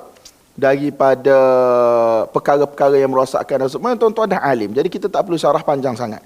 Cuma saya nak bagi tahu, masyaikh kami di negara Arab ataupun di India, Pakistan, South Africa in general, memang mereka tak suka orang puji mereka. Jadi gelaran yang tinggi-tinggi, melampau-lampau tu memang mereka tak suka. Dan ada sebahagian masyaikh kalau ada orang puji depan-depan, memang dia akan ambil mic dan dia marah situ je. Walaupun untuk puji dia, memang dia akan ambil mic, dia akan marah situ je. Kata benda ni tak perlu. Bahkan bukan tak perlu. Aku nak kena jaga diri aku ni. Cuba tuan-tuan bayang. Ada orang puji kita depan kita. Walilah, itulah, inilah dan seumpamanya. Allamah kabir dan seumpamanya. Doesn't make sense. Wallahi doesn't make sense, baik. Ustaz kita, ada sebahagian ustaz kami, sampai dia tahu bila kita berjaya cium tangan dia. Setahun, 2 tahun duduk tak berjaya cium tangan. 1 tahun tu lepas habis 2 tahun, hampir 2 tahun saya nak cium tangan dia. Hari tu dapat, mungkin sebab dia sibuk. Orang ramai datang, saya datang salam, saya cium. Dia kata, oh dapat juga kau cium. Itu yang dia cakap kat saya. Dan kebanyakan asatizah memang akan tarik tangan daripada dicium. Dia madrasah dan seumpamanya. Memang benda tu mereka kata mereka bukanlah takrir kata tak boleh cium tangan orang saleh, orang alim. Tak. Mereka kata aku bukan orangnya. Itu je. Aku bukan orangnya. Benda ni harus. Memang dalam kitab dibahas dan seumpamanya memang harus. Tapi I am not the person. Itu je jawapan mereka. Wallahu a'lam. Mufti Yunus ustaz kami dia ngajar kami Sunan Tirmizi dengan Syarah Ma'anil Athar. Dia kata baik. Ni geng-geng tasawuf juga ni. Baik. Kalau orang datang kepada engkau dan cakap tolong doakan kami dan seumpamanya, itu ialah peringatan daripada Allah. Bukan nak kata engkau ni wali besar. Peringatan daripada Allah supaya kau bangun malam tahajud. Nampak tak? Doakan kami dalam tahajud. Itu bukan nak tunjuk kau wali besar, bukan. Peringatan daripada Allah bahawasanya orang bersangka baik dengan kau dan kau kena kenal diri kau. Kau tak sembahyang tahajud pun, bangunlah sembahyang tahajud. Itu satu orang wali besar. Allah, yang tu ustaz tu memang mati dah rahmatullahi alaih, sakit jantung. Memang takkan dapatlah cium tangan dia, memang tak dapatlah. Ala kullin, tak perlu nak puji-puji orang. Nampak tak? Terutamanya dengan pujian yang melampau. Benda tu tak bagus, tuan-tuan. Tak bagus untuk kita mungkin kita akan jadi ta'assub dan tak bagus untuk orang yang mana dipuji. Riak, sombong dan seumpamanya. Syaitan ni tuan-tuan, yajri min ibni Adam majrad dam. Syaitan ni dia duduk berlari, duduk bermaraton dalam tubuh anak Adam ni. Alir seperti darah yang mengalir. Nampak tak? Dan dia tahu sangat di mana kita boleh dirosakkan. Jadi di sini Imam Bukhari sebut min tab'idiyah, iaitu sebahagian daripada puji-pujian, bukan semua. Ada je lepas ni bab yang akan cerita boleh je puji. Tetapi terpulang pada tuan-tuan. Tapi kita ni tak ada masalah sangat, tak ada orang nak puji kita pun. Dia tahu dah kita ni duduk tepi busuk bang abang. Nampak tak? Satu ketika Maulana Zakaria rahmatullahi alaih yang tulis Fadail Amal tu, dia satu orang Maulana masyhur, Syekhul Hadis, berpuluh tahun mengajar di Mazahirul Ulum. Kemudian masa dia masuk masjid, orang duk tengah baca kitab hadis dan seumpamanya, orang nampak dia seorang nak pergi sambut dia. Dia kata duduklah. Hadis Nabi kot. Aku ni tak ada apa pun. Dia kata wallahil azim, kalaulah orang tahu dosa aku dan dosa aku ni ada bau, kamu tak mampu nak tengok muka aku sekalipun. Betapa baik sekalipun sangkaan orang kepada kita, kita lebih kenal diri kita baik. Kata Dr. Al-Qarni, bagaimana seseorang itu boleh tinggalkan keyakinan diri dia terhadap diri dia kerana sangka baik orang lain pada dia. Kita yakin diri kita, tuan-tuan, yakin. Hari-hari kita duduk dengan diri kita. Kita tahu diri kita dalam bilik macam mana, amalan kita macam mana, perbuatan kita macam mana. Tiba-tiba ada orang sangka baik kita, Masya Allah, Syekh tu, Masya Allah, alim. Lepas tu kita pun gebah lebih hidung. Tahu gebah lebih hidung? Pah. Gebah lebih hidung. Masya Allah. Masya Allah nak apa? Masya Allah nak apa? Kita yakin diri kita tentang kita. Kita tahu, tuan-tuan. Tiba-tiba kita nak biarkan yakin kita, nak beramal dengan zon orang lain yang sangka baik dengan kita. Na'udzubillah. Wa bihi qala hadatsana Muhammad ibn Sabbah qala hadatsana Ismail ibn Zakaria qala hadatsana Buraid ibn Abdullah ibn Abi Burdah an Abi Burdah an Abi Musa. Kawan-kawan saya dia kata, saya ni kena tukar kewarganegaraan dah. Kawan-kawan saya kata, macam mana ayat dia orang? Bukti kelakuan saya semua telah direkod, video, gambar. Mana kita duduk dengan kawan-kawan kan? Dia kata, kalau mu kaya nanti aku akan blackmail mu. 1 juta cukup dah. Hak ni minta 1 juta, hak tu minta 1 juta. Tuan-tuan, wallahil azim, kalau apa yang mereka rekod, mereka ambil gambar, percakapan saya dan seumpamanya, disebarkan di masyarakat awam, saya rasa saya tak boleh duduk Malaysia. Buat pembedahan plastik lalu. Sungguh. Tak tahulah, takut tuan-tuan tak ada dosa. Kalau saya penuh dengan dosa. Bukan saya nak cerita saya buat dosa apa, tetapi Allah tutup aib kita, tuan-tuan. Allah tutup aib kita. Jadi kita berhati-hatilah daripada buka aib orang lain. Takut kita akan dimalukan di dalam rumah kita sendiri. Wa bihi qala hadatsana Muhammad ibn Sabbah qala hadatsana Ismail ibn Zakaria qala hadatsana Buraid ibn Abdullah ibn Abi Burdah an Abi Burdah an Abi Musa radhiyallahu ta'ala anhu annahu qala sami'a an-nabiy sallallahu alaihi wasallam rajulan yuthni ala rajulin wa yutrihi fil midhah faqala ahlaktum atau qala qata'tum dhahra ar-rajul. Nabi dengar satu orang lelaki puji satu orang lelaki, wa yutrihi fil midhah, dan dia melampaulah dalam pujian tersebut. Melampau dalam pujian, iaitu yubaligh, mubalaghah dalam memuji. Nampak tak? So, apa yang berlaku? Nabi SAW kata, ahlaktum, kamu telah musnahkan dia. Ataupun Nabi kata, qata'tum dhahra ar-rajul, kamu telah patahkan belakang lelaki tersebut. Macam kamu bunuh dia lah. Nampak tak? Kata pensyarah, hina wasaftumuhu bima laysa fih, apabila kamu sifatkan dia dengan benda yang tak ada pun dalam diri dia. Jadi benda tu mungkin akan membawa dia kepada ujub, kibir, dan seumpamanya lah. Kemudian dalam riwayat yang lain, dalam Al-Adabul Mufrad, Nabi SAW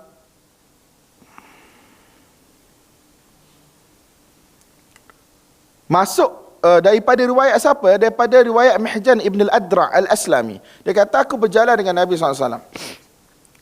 adalah duduk bersama dengan Nabi. Nabi bagi tahu hadis pada aku. Kemudian masuk dalam masjid, tengok-tengok ada satu orang lelaki sedang solat. Kemudian Nabi tanya aku, siapa lelaki tersebut? Aku pun pujilah lelaki tersebut dengan pujian yang baik. Nabi SAW kata, uskut, la tusmi'hu fatuhlikhu. Senyap, jangan bagi dia dengar, kamu akan merosakkan dia satu hari nanti. Nampak tak? وبه قال حدثنا آدم قال حدثنا شعبة عن خالد عن عبد الرحمن بن أبي بكرة عن أبيه أن رجلا ذكر عند النبي صلى الله عليه وآله وسلم فأثنى عليه رجل خيرا فقال النبي صلى الله عليه وآله وسلم ويحك قطعت عنق صاحبك يقوله مرارا قطعت عنق صاحبك قطعت عنق صاحبك إن كان أحدكم مادحا لا محالة فليقل أحسب كذا وكذا إن كان يرى أنه كذلك وحسيبه الله ولا يزكي على الله أحدا قال وهيب عن خالد ويلك. Ada orang puji satu orang lelaki di hadapan Nabi SAW.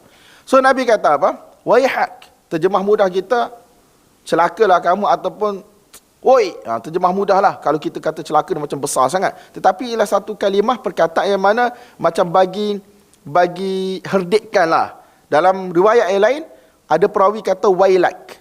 Lebih kurang lah. Woi, apa ni? Qata'ta unuqa sahibik. Kamu telah potong, tebas leher sahabat kamu. Kalaulah kamu nak puji seseorang itu, la mahalah. Tidak ada manduha, tidak ada cara lain, kena puji juga. Macam tulis tazkiyah sebagai contoh. Dalam keadaan biasa, buat apa puji sesama sendiri, tuan-tuan? Betul tak? Kecuali kalau kita kata ada pelajar-pelajar datang ramai nak belajar, nak buat kelas tambahan dan seumpamanya. Mungkin pelajar-pelajar tak kenal ustaz sekian. So, senior-senior kata, pergilah belajar dengan ustaz tu, Masya Allah, dia bagus. Itu okey lah. Tetapi kalau dalam keadaan biasa, tak perlu, tuan-tuan. Nampak tak? Tak perlu. Kalau Nabi SAW kata, la mahalah, tidak ada cara lain, memang kena puji. Macam kita tulis tazkiyah, rekomendasi. Ataupun bila interview. Interview ni tak masuk akal juga. Masa saya nak interview dululah, nak dapat beasiswa di USIM, timbalan dekan tu kata, you kena puji diri you. Tak boleh, dia kata, you kena puji diri you. Kalau tak, you tak akan dapat beasiswa. Tak tahulah. Nak puji diri sendiri, tuan-tuan. Na'udzubillah. So, apa yang berlaku? Nabi kata, la mahalah, tidak ada cara lain, memang kena puji. Macam rekomendasi. Kebanyakan masyayikh, bila dia bagi rekomendasi, dia kata, budak ni bagus, Masya Allah, cerdik. Kita bila baca surat tu, kita nak suka tak? Kita bagus, cerdik, pandai dan seumpamanya. Tetapi dia akan tulis di belakang tu apa? La uzakki 'ala Allahi ahadan. Dia kata ini sekadar apa yang aku tahu, wallahu hasibuh. Allah yang maha tahu dia ni sebenarnya macam mana. Wala uzakki 'ala Allahi ahada. Dan aku tak akan bagi recommendation atas nama Allah kepada sesiapa pun. Aku bagi tahu just apa yang zahir pada aku. Itu saja. Kalau la mahalah, tak ada cara lain, memang kena puji. Nampak tak? Maka hendaklah orang tu kata, ahsibu kadha wa kadha. Aku sangka dia Masya Allah orang yang baik, dia datang belajar, aku tengok dia punya penampilan, aku tengok Masya Allah orang yang berakhlak dan seumpamanya. Kemudian, kalau in kana yura annahu kadhalik, jika dia ni memang macam tu, wa hasibullah. Allah Ta'ala lah sebenarnya yang maha mengetahui dalam luar dia. Wala yuzakki 'ala Allah ahadan. Jangan sekali-kali dia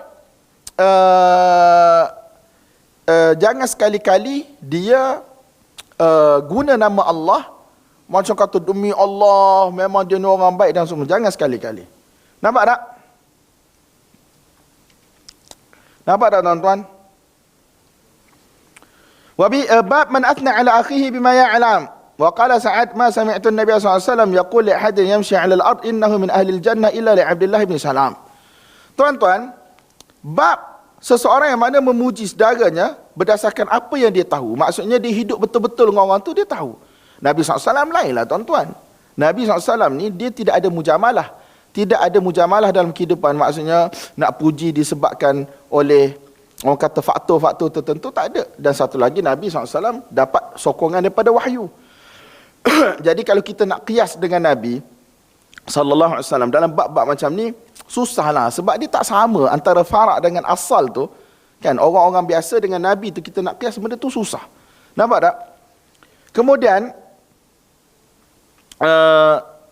Sa'ad bin Abi Waqqas radhiyallahu anhu kata, aku tak pernah dengar Nabi SAW bagi tahu kepada seseorang yang masih hidup di atas permukaan bumi bahawasanya dia adalah daripada ahli syurga kecuali kepada Abdullah bin Salam. Nabi pernah kata Abdullah bin Salam adalah daripada ahli syurga. Tuan-tuan ingat Nabi cakap tu ikut hawa nafsu? Tak, mesti daripada wahyu. Itu cerita lain. Cuma kenyataan Sa'ad ni ialah berdasarkan ilmu Sa'ad. Dan Nabi SAW bagi tahu bahawasanya fulan-fulan adalah daripada ahli syurga. Ada je. Asyarah mubasysyirin bil jannah, 10 sahabat yang mana dijamin syurga ketika mana berada di atas muka bumi, hidup lagi pun. Ada, tetapi Sa'ad tak dengar mungkin benda tu. Itu tak ada masalah. Cuma permulaan bab tu, bab seseorang yang mana memuji saudaranya bima ya'lam, berdasarkan apa yang dia tahu. Tuan-tuan, puji orang ni kita kena hidup dengan dia. Sebab tu bila orang nak bagi tazkiyah, rekomendasi kan, contoh dalam bab perkahwinan, ada orang jumpa Umar radhiyallahu anhu, Umar kata, kau nak bagi tazkiyah, rekomendasi ni, kau pernah bermusafir dengan dia ke? Kau pernah berjual beli dengan dia ke? Kalau setakat kita tengok dia pergi masjid, pakai pakaian yang elok, itu ialah dia panggil ta'dil bil zahir. Kita puji dia dengan benda yang zahir, sedangkan benda di belakang tu kita tak tahu. Jadi kita jangan cakap benda kita tak tahu. Nampak tak? Sebab benda tu bahaya. Nampak tak tuan-tuan? So, benda kita tahu tak ada masalah. Benda kita tahu tak ada masalah. Tetapi itu pun jangan puji di hadapan dia. Kita puji dia di belakang dia kerana masalah-masalah tertentu. Sebagai contoh, ustaz-ustaz senior, dia nak bagi tahu kepada adik-adik junior, oh pergilah ambil istifadah dengan ustaz sekian. Dia ni Masya Allah ustaz yang bagus, yang belajar gitu gini. Kita tak puji depan dia, kita puji di belakang. Untuk masalah-masalah tertentu. Nampak tak? وأبي قال حدثنا علي بن عبد الله قال حدثنا سفيان قال حدثنا موسى بن عقبة عن سالم عن أبيه أن رسول الله صلى الله عليه وسلم حين ذكر في الإزار ما ذكر قال أبو بكر رضي الله عنه يا رسول الله إن إزاري يسقط من أحد شقيه قال إنك لست منهم. Ini pun isu besar berkaitan dengan isbal. Sebahagian ulama berpegang isbal inilah dosa besar. Isbal adalah dosa besar. Dan Allah SWT tidak akan lihat orang yang isbal pada hari kiamat. Bahkan maksud dengan pandangan rahmat kasih sayang. Dan ada setengah hadis bagi tahu Allah SWT tidak akan terima solat orang yang mana isbal ketika mana dia solat. Benda besar. Bahkan masa kami nak pergi madrasah, antara benda yang disebut di dalam surat tawaran ialah jangan sekali-kali isbal. Kalau isbal, kalau ustaz gunting jubah tersebut, tidak akan ada dhaman, tidak ada tuntutan ganti rugi. Memang benda itu disebut berkaitan dengan janggut dan berkaitan dengan isbal. Sebab di sisi Hanafiyah, terutama Hanafiyah Deobandi, isbal ni minal kabair, antara dosa yang sangat besar. Jadi Nabi SAW cerita tentang isbal. Cuma ada dua taujih. Ada dua taujih di sisi para ulama berkaitan dengan hadis. Satu, mazhab majoriti ulama, dia kata isbal ni haram jika seseorang itu ada sifat bongkak, bangga diri. Oh, aku ni orang kaya, kaya lebih tak apa. Orang lain apalah pakai senting singkat, tak ada duit. Sebagai contoh, betul tak? Jadi itu satu aliran dalam memahami hadis. Sebab hadis yang mana di sisi mereka, hadis yang mana bersifat mutlak, kemudian ada hadis yang kata man jarra thawbahu khuyala, siapa yang mana heret dia punya kain dalam keadaan khuyala, iaitu dalam keadaan dia bongkak dan seumpamanya. Jadi hadis yang mutlak difahami berdasarkan hadis yang mana sebut sifat khuyala tu tadi. Hamlul mutlak 'alal muqayyad, kaedah dalam usul. Tetapi sebahagian aliran yang lain, mereka mengatakan yang khuyala itu pun berdosa, yang tak khuyala pun berdosa. Cuma yang khuyala ni dosa dia lebih besar lagi. Nampak tak? Sebab sekarang dia bukan masalah hamlul mutlaq 'alal muqayyad. Nabi SAW sebut sebahagian Nabi SAW sebut satu surah, satu gambaran daripada gambaran-gambaran yang ada bagi orang isbal. Isbal in general adalah haram, tetapi isbal dengan khuyala itu lagi besar dia punya keharaman. Nampak tak? Ada yang berpendapat macam tu. Dan kalau kita tengok dalam hadis ni tuan-tuan, Abu Bakar radhiyallahu anhu kata, "Ya Rasulullah, wahai Rasulullah, sesungguhnya izar aku, lower garment aku, kain sarung aku ni, yasqutu min ahadi shiqqaih." Dia macam dia melondeh. Nampak tak? Dia melondeh. Dan dalam riwayat yang lain, Abu Bakar radhiyallahu anhu memang bagi tahu, ya Rasulullah, aku dah cuba dah. Maksudnya Abu Bakar tak biarkan. Bukan Abu Bakar sengaja londehkan dia punya kain sarung ataupun seluar untuk berada di bawah Abu Kulali, tidak. Bahkan daripada siap konteks hadis Abu Bakar berusaha. Tapi kerana mungkin dia terlalu kurus dan seumpamanya, bila dah usaha-usaha, tengok jatuh. Patut angkat lagi, tengok jatuh. Kemudian bila Abu Bakar dengar kenyataan Nabi SAW berkaitan dengan orang yang isbal ni ada ciri-ciri khuyala dan seumpamanya, Abu Bakar takutlah. Dan Nabi SAW kata, innaka lasta minhum, sesungguhnya engkau ni orang yang tidak ada sifat sombong. So Nabi pujilah di sini, betul tak? Memang Nabi SAW tahu daripada Abu Bakar hidup berpuluh tahun sekali bersama, dan Nabi tahu orang yang seperti Abu Bakar ni tidak ada sifat sombong. Bolehlah. Sebab apa? Puji berdasarkan ilmu. Walaupun puji di depan mata, satu dia Nabi lah. Nampak tak tuan-tuan? Dan orang biasa seperti kita tak boleh nak puji melampau-lampau lah benda ni. Kita tak tahu luar dalam orang kan. Bab qaulillahi ta'ala, inna Allah ya'muru bil adli wal ihsan wa ita'i dzil qurba wa yanha 'anil fahsya'i wal munkar wal baghyi ya'idhukum la'allakum tadhakkarun. Wa qawlihi ta'ala, innama baghyukum 'ala anfusikum thumma bughiya 'alaihi la yansurannahu Allah wa tarki idharati syarri 'ala muslimin aw kafirin. Bab firman Allah Subhanahu wa taala berkaitan dengan firman Allah Subhanahu wa taala, sesungguhnya Allah Subhanahu wa taala menyuruh untuk kita melakukan keadilan, berbuat baik, memberi kepada kaum keluarga yang rapat, dan melarang daripada perbuatan yang fahsyak dan juga mungkar, melampaui batas, melakukan kezaliman dan seumpamanya. Allah SWT memberi peringatan kepada kalian, semoga kalian ingat. Dan firman Allah SWT, innama baghyukum ala anfusikum. Kalau kamu melakukan kezaliman, dia punya natijah, end result dia ialah ke atas diri kamu. Kamu tak zalimi orang semata-mata di dunia ni, tetapi kamu akan zalimi diri kamu di hari akhirat. Orang yang mazlum di dunia, Allah SWT akan balas untuk pihak mereka ke atas kamu pada hari kiamat. Mereka akan dapat pahala dizalimi itu, mereka akan dapat balik hak, tetapi kamu tetap akan dapat, orang kata, bala ataupun dosa hukuman di atas kezaliman kamu. Sebab tu Allah kata, innama baghyukum ala anfusikum. Dia punya kesan dia, end result ialah ke atas diri kamu sendiri. Sebagaimana firman Allah, man amila salihan falinafsihi wa man asaa fa'alaiha. Siapa yang buat benda baik, dia akan dapat pahala baik. Siapa yang buat kejahatan, maka dia akan tanggung kesan daripada kejahatan tersebut. Kemudian, thumma bughiya alaihi la yansurannahu Allah. Ini semua ayat-ayat yang tuan-tuan boleh baca dalam kitab tafsir. Dan bab berkaitan kita kena tinggalkan perbuatan yang mana boleh menyebabkan keburukan ke atas orang Islam ataupun orang kafir. Nampak tak?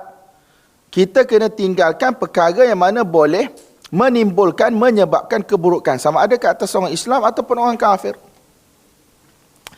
Bab wa bihi qala hadatsana al-Humaydi qala hadatsana Sufyan qala hadatsana Hisham ibn Urwa an abihi an Aisyah radhiyallahu anha annaha qalat makatha an-nabiy sallallahu alaihi wasallam kadza wa kadza yukhayyalu ilaihi. Ini bab berkaitan dengan Nabi disihir. Tuan-tuan, saya tak nak terjemah satu-satu, tetapi bab berkaitan Nabi disihir. Hadis ini thabit, ada dalam sahihain, walaupun ada golongan yang mana menafikan kesahihan hadis ni. Yang paling penting, hadis ini thabit, ada dalam sahihain. Di sisi majoriti para ulama hadis, mereka tak pernah kritik hadis ni. Ada orang yang kritik. Jadi ini ialah berkaitan dengan sihir Nabi SAW. Cumanya Nabi disihir, dia tidak memberi kesan kepada syariat yang disampaikan oleh Nabi. Cuma apa yang Nabi disihir, Nabi nampak seolah-olah Nabi SAW telah bersama dengan isteri baginda, tetapi Nabi tak buat apa benda tu. Nampak? Itu sahaja. Dan untuk satu tempoh benda ni berlaku. Sehinggalah datang malaikat diutuskan oleh Allah Subhanahu Wa Taala menyelamatkan Nabi SAW daripada sihir tersebut. Qalat makathan Nabi sallallahu alaihi wasallam kadza wa kadza yukhayyalu ilaihi annahu ya'ti ahlahu wa la ya'ti. Ini sahaja tuan-tuan, untuk satu tempoh Nabi SAW confused, seolah-olah Nabi SAW ni dia mendatangi isteri dia bersama dengan isterinya, tetapi Nabi tak buat apa benda tu. Qalat Aisyah radhiyallahu anha faqala li dhata yawmin ya Aisyah inna Allah aftani fi amrin istaftaituhu fi atani rajulan. Dua malaikat datang Maksudnya Nabi SAW tahu benda tu berlaku dan Nabi berdoa kepada Allah dan Allah SWT jawab doa Nabi SAW, diutus dua malaikat. Atani rajulan fajalasa ahaduhuma inda rijlayya wal akharu inda ra'si. Faqala alladhi inda rijlayya lilladhi inda ra'si ma balu rajul? Qala matbub, yani mashuran. Malaikat bercakap dan bagi tahu, seorang bagi tahu kepada malaikat yang lain, dia kata telah disihir. Qala wa matabbah? Siapa yang sihir? Qala Labid ibn A'sam, Yahudi. Qala wa fima? Qala fi juffi tal'atin dhakarin fi mushtin wa musyaqah. Ini cara dia buat, apa dia panggil, cara dia buat sihir lah. Saya tak tahulah macam mana dia buat pada waktu tersebut, tetapi dilempar ke dalam satu telaga. Tahta ru'ufatin fi bi'ri Dharwan. Faja'an Nabi sallallahu alaihi wasallam faqal hadhihi al-bi'r allati urituha. Ini kawasan telaga yang mana sihir dicampak ke dalam telaga tersebut. Ka'anna ru'usa nakhliha ru'usus syayatin. Dia punya kawasan telaga tu ada pokok-pokok tamar dan dia punya dahan-dahan tamar tu dia macam kepala syaitan. Saya tak tahu, saya tak pernah tengok. Wa ka'anna ma'aha nuqa'atul hinna. Dan dia punya air daripada telaga itu seperti air yang begitu kemerahan, kegelapan seperti air inai. Fa amara bihin Nabi sallallahu alaihi wasallam fa ukhrij. Qalat Aisyah radhiyallahu anha, faqultu ya Rasulullah fahalla ta'ni tanashsharta? Faqala an-nabi sallallahu alaihi wasallam, amma Allahu faqad syafani wa amma ana fa akrahu an uthira 'ala an-nasi syarra. Jadi Aisyah radhiyallahu anha kata, lebih kurang, ya Rasulullah, kau tak nak ambil tindakan balas ke? Kau tak nak ambil tindakan balas ke? Tanashsharta bi tashdid asy-shin al-mu'jamah wa an-nusra ar-ruqiyyah allati biha yahlu 'aqd ar-rajul 'an basharana wa apa ni maksud dia ni? Kamu tak nak ruqyah ke? Ala kullin, Aisyah tanya satu benda. Nabi kata, adapun Allah Subhanahu wa taala, maka Allah Subhanahu wa taala telah sembuhkan aku. Adapun aku sendiri, aku tak suka untuk timbulkan keburukan di dalam kalangan masyarakat. Nampak tak? Sebab kalau keluarkan benda tu, nanti ada orang tengok, nanti mereka boleh belajar macam seolah-olah belajar sihir daripada benda tu. Benda ni akan menimbulkan masalah dalam masyarakat. Dan satu lagi, Nabi SAW ada dalam riwayat macam tak nak ke panggil lelaki tersebut macam hukum dan seumpamanya. Nabi kata, aku dah sihat, jadi benda-benda ni aku tak nak timbulkan masalah dalam masyarakat. Sebab tu dalam riwayat Nabi SAW kata, Nabi SAW ni kalau benda ataupun sahabat bagi tahu Nabi, kalau berlaku benda pada Nabi, batang tubuh Nabi, Nabi sabar je. Tetapi malam tuntahak hurmatullah ataupun maharimullah, selagi mana tidak berkaitan dengan hukum hakam Allah ataupun agama Allah. Pada waktu tersebut memang Nabi akan marah dan Nabi SAW akan ambil tindakan. Adapun kalau orang setakat kata kepada Nabi, buat buruk pada Nabi, hanya menyentuh batang tubuh Nabi, biasa Nabi SAW akan maafkan dan Nabi SAW akan biarkan sahaja. Kemudian Aisyah radhiyallahu anha berkata, qalat wa Labid ibn A'sam rajulun min bani Zuraiq halifun li Yahud. Labid bin A'sam ialah satu orang lelaki daripada Bani Zuraiq, orang Arab, tetapi dia ni bersekutu dengan Yahudi. Bab ma yunha 'anit tahasudi wat tadaburi wa qawlihi ta'ala wa min syarri hasidin idza hasad. Sabar tuan-tuan, ada sejam lagi. Bab larangan daripada kita saling berhasad dan saling membelakangkan. Maksudnya hidup bukan sebagai bukan sebagai orang yang bersaudara. Saling hasad dan saling membelakangi. Tak bertegur sapa dan seumpamanya. Dan firman Allah Subhanahu wa taala, wa min syarri hasidin idza hasad, antara benda kita kena minta dalam muawwidzatain ni ialah surah qul a'udzu birabbil falaq, ialah kita minta berlindung kepada Allah Subhanahu wa taala daripada keburukan orang yang hasad ketika mana dia hasad. Sebab hasad ni tuan-tuan adalah satu penyakit. Penyakit bagi orang yang ada hasad dan mungkin akan jadi penyakit kepada orang yang mana mahsud. Orang yang mana dihasadi. Sebab orang yang hasad ni, dia tak dapat apa manfaat pun dalam hidup dia. Tetapi dia terbakar dalaman dia, dia tak dapat apa pun dengan benda yang dia hasadkan. Tetapi dia terbakar, memang dia terbakar dalaman. Nampak tak tuan-tuan? Dia inginkan nikmat yang diperolehi oleh orang lain itu hilang daripada orang itu, sama ada dia dapat ataupun dia tak dapat. ataupun dia tak dapat. Yang paling penting, dia nakkan keburukan bagi orang tu. Itu maksud hasad, betul tak?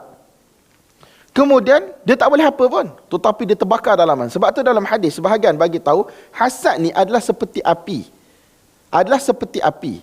Yang mana membakar daun-daun kering, dan hasad ini akan membakar amalan kita. Sebab hasad ni dia tidak akan terhenti di situ sahaja, tuan-tuan. Mula-mula dia hasad seorang. Kemudian dia akan panggil kawan dia. Dia akan mengumpat. Kemudian dia akan buat namimah dan seumpamanya. Dan last sekali dia boleh pergi kepada sihir. Daripada apa, tuan-tuan? Daripada hasad. Ada berapa banyak kes yang kita dengar daripada kawan-kawan. Tuan-tuan mungkin masih lagi muda, tetapi bila dah sampai umur 30, 40, melibatkan perkahwinan, rumah tangga dan seumpamanya, berapa banyak hasad yang berlaku. Saya pernah tengok dalam satu Facebook di Mesir, apabila kubur dicuci. Sebab Mesir ni, tuan-tuan, mereka ni kan mereka masukkan mayat di dalam ruang tanah tu kan. Kemudian adalah tempat-tempat diletak mayat. Dan selepas beberapa tempoh, akan dibersihkan, tulang-tulang akan diletak ke ruang-ruang tu, nak masuk kubur yang baru pula, nak masuk mayat yang baru pula. Tuan-tuan, apabila dibuka, tuan-tuan boleh bayangkan betapa banyak sihir yang ada di dalam kubur-kubur tersebut. Tuan-tuan boleh cek dalam Facebook ataupun dalam Google. Kubur, cek dalam bahasa Arab. Kubur-kubur yang mana penuh dengan sihir dalam tu, dengan patungnya, dengan gambarnya, dengan tikamnya, dengan itunya, dengan ininya. Dia bermula daripada apa, tuan-tuan? Bermula daripada hasad, kebanyakannya. Bukan satu benda yang kecil. Sebab tu, min syarri hasidin idza hasad ni, dalam surah Qul a'udzu birabbil falaq ni, dia ada cerita tentang sihir dan seumpamanya. Betul tak? Qul a'udzu birabbil falaq min syarri ma khalaq. Saya betul ingat dah. Qul a'udzu birabbil falaq min syarri ma khalaq wa min syarri ghasiqin. Baca dirilah. Yang paling penting dalam tu ada cerita tentang hasad. Yang mana hasad cerita tentang sihir yang disimpul, kemudian ada orang tiup dan seumpamanya. Benda ni bukan benda yang mudah, tuan-tuan. Masyayikh pun pernah kena. Satu kali, saya ni banyak cerita sebab tu tak habis. Kita orang duduk dalam masjid, surau, dekat universiti. Kemudian, ada orang datang, tiba-tiba dia bagi buah kurma. Saya pernah dinasihatkan oleh ustaz-ustaz saya untuk tidak terima pemberian daripada orang kita tak kenal. Sebab kita tak tahu dia datang daripada sumber mana. Jadi, antara benda yang kita pernah dengar, Syekh Adnan Ar-Ur, satu orang ulama daripada Syria, yang banyak berdebat dengan Syiah dan seumpamanya, ada orang bagi dia satu buah kurma. Buah kurma tu diracun, tuan-tuan. Satu. Jadi, ustaz kita pun pesan dan kita dengar cerita-cerita macam tu, jadi menyebabkan kita tidak akan makan benda yang orang bagi tanpa kita tahu siapa orang tu, walaupun kurma. So, saya ambil lah, tapi saya tak makan. Dan masa tu ada ustaz kami, doktor Arab. Doktor, saya tak perlu sebut nama. Dia pun ambil juga, tapi lepas tu kita orang bersembang. Saya biasanya, saya bagi tahu saya tak ambil. Doktor dia kata, aku pun tak ambil. Dia tahu apa dia bagi tahu. Dia pernah terima satu kurma daripada orang, dan kurma itu telah disihir sampai dia bercerai dengan isteri dia. Kita tak tahu orang hasad sebab apa. Wallahu alam, kita tak tahu. Tapi saya tanya lepas tu, kahwin balik ke dia? Kahwin balik, dia kata. Tetapi pernah melalui satu fasa, satu benda yang mana kita sangka baik orang bagi coklat itu ini, betul tak? Orang asing, lainlah kalau tuan-tuan duduk dalam majlis, orang bagi roti, itu pusat Islam nak sihir orang ke? Taklah kot. Tetapi orang yang tuan-tuan tak kenal, jangan. Especially bila tuan-tuan travel. Baiklah macam mana dengan orang yang duduk di tepi seat dalam train ke, dalam bas ke, berhati-hati. Jangan sekali-kali tuan-tuan ambil makanan dan minuman daripada orang yang tidak dikenali. Nampak tak? Kan cerita spike yang orang letak, orang kata dadah dalam minuman dan seumpamanya. Benda ni tuan-tuan kena berhati-hati. So, okay, habis cerita tu. Hasad ni dia akan bawa kepada banyak benda.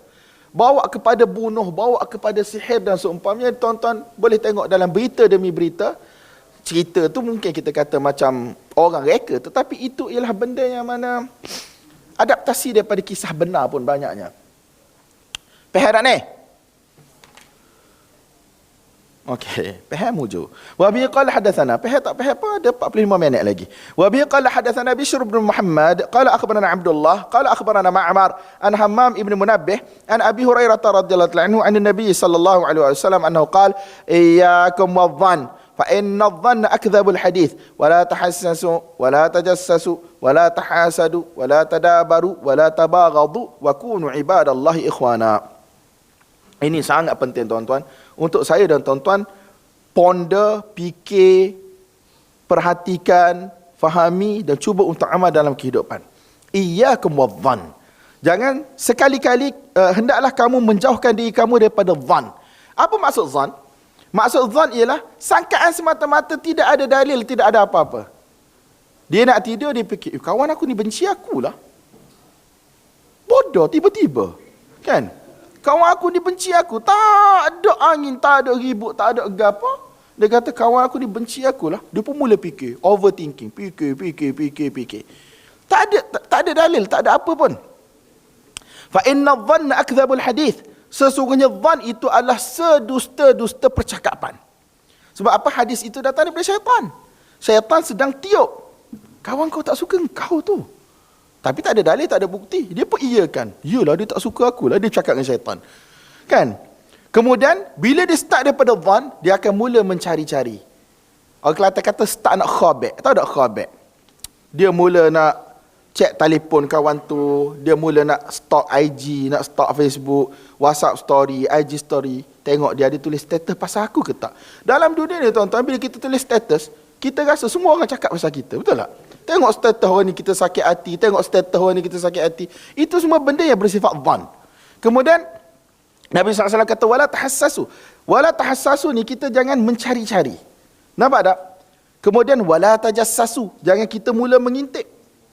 Dan, wala tahasadu. Jangan kamu hasad. Wala tadabaru. Jangan kamu saling membelakangi. Wala tabaghadu. Jangan saling marah. Wa kunu ibadallahi ikhwana. Dan hendaklah kamu semua jadi hamba Allah yang bersaudara. Cakap senang, tetapi tak mudah.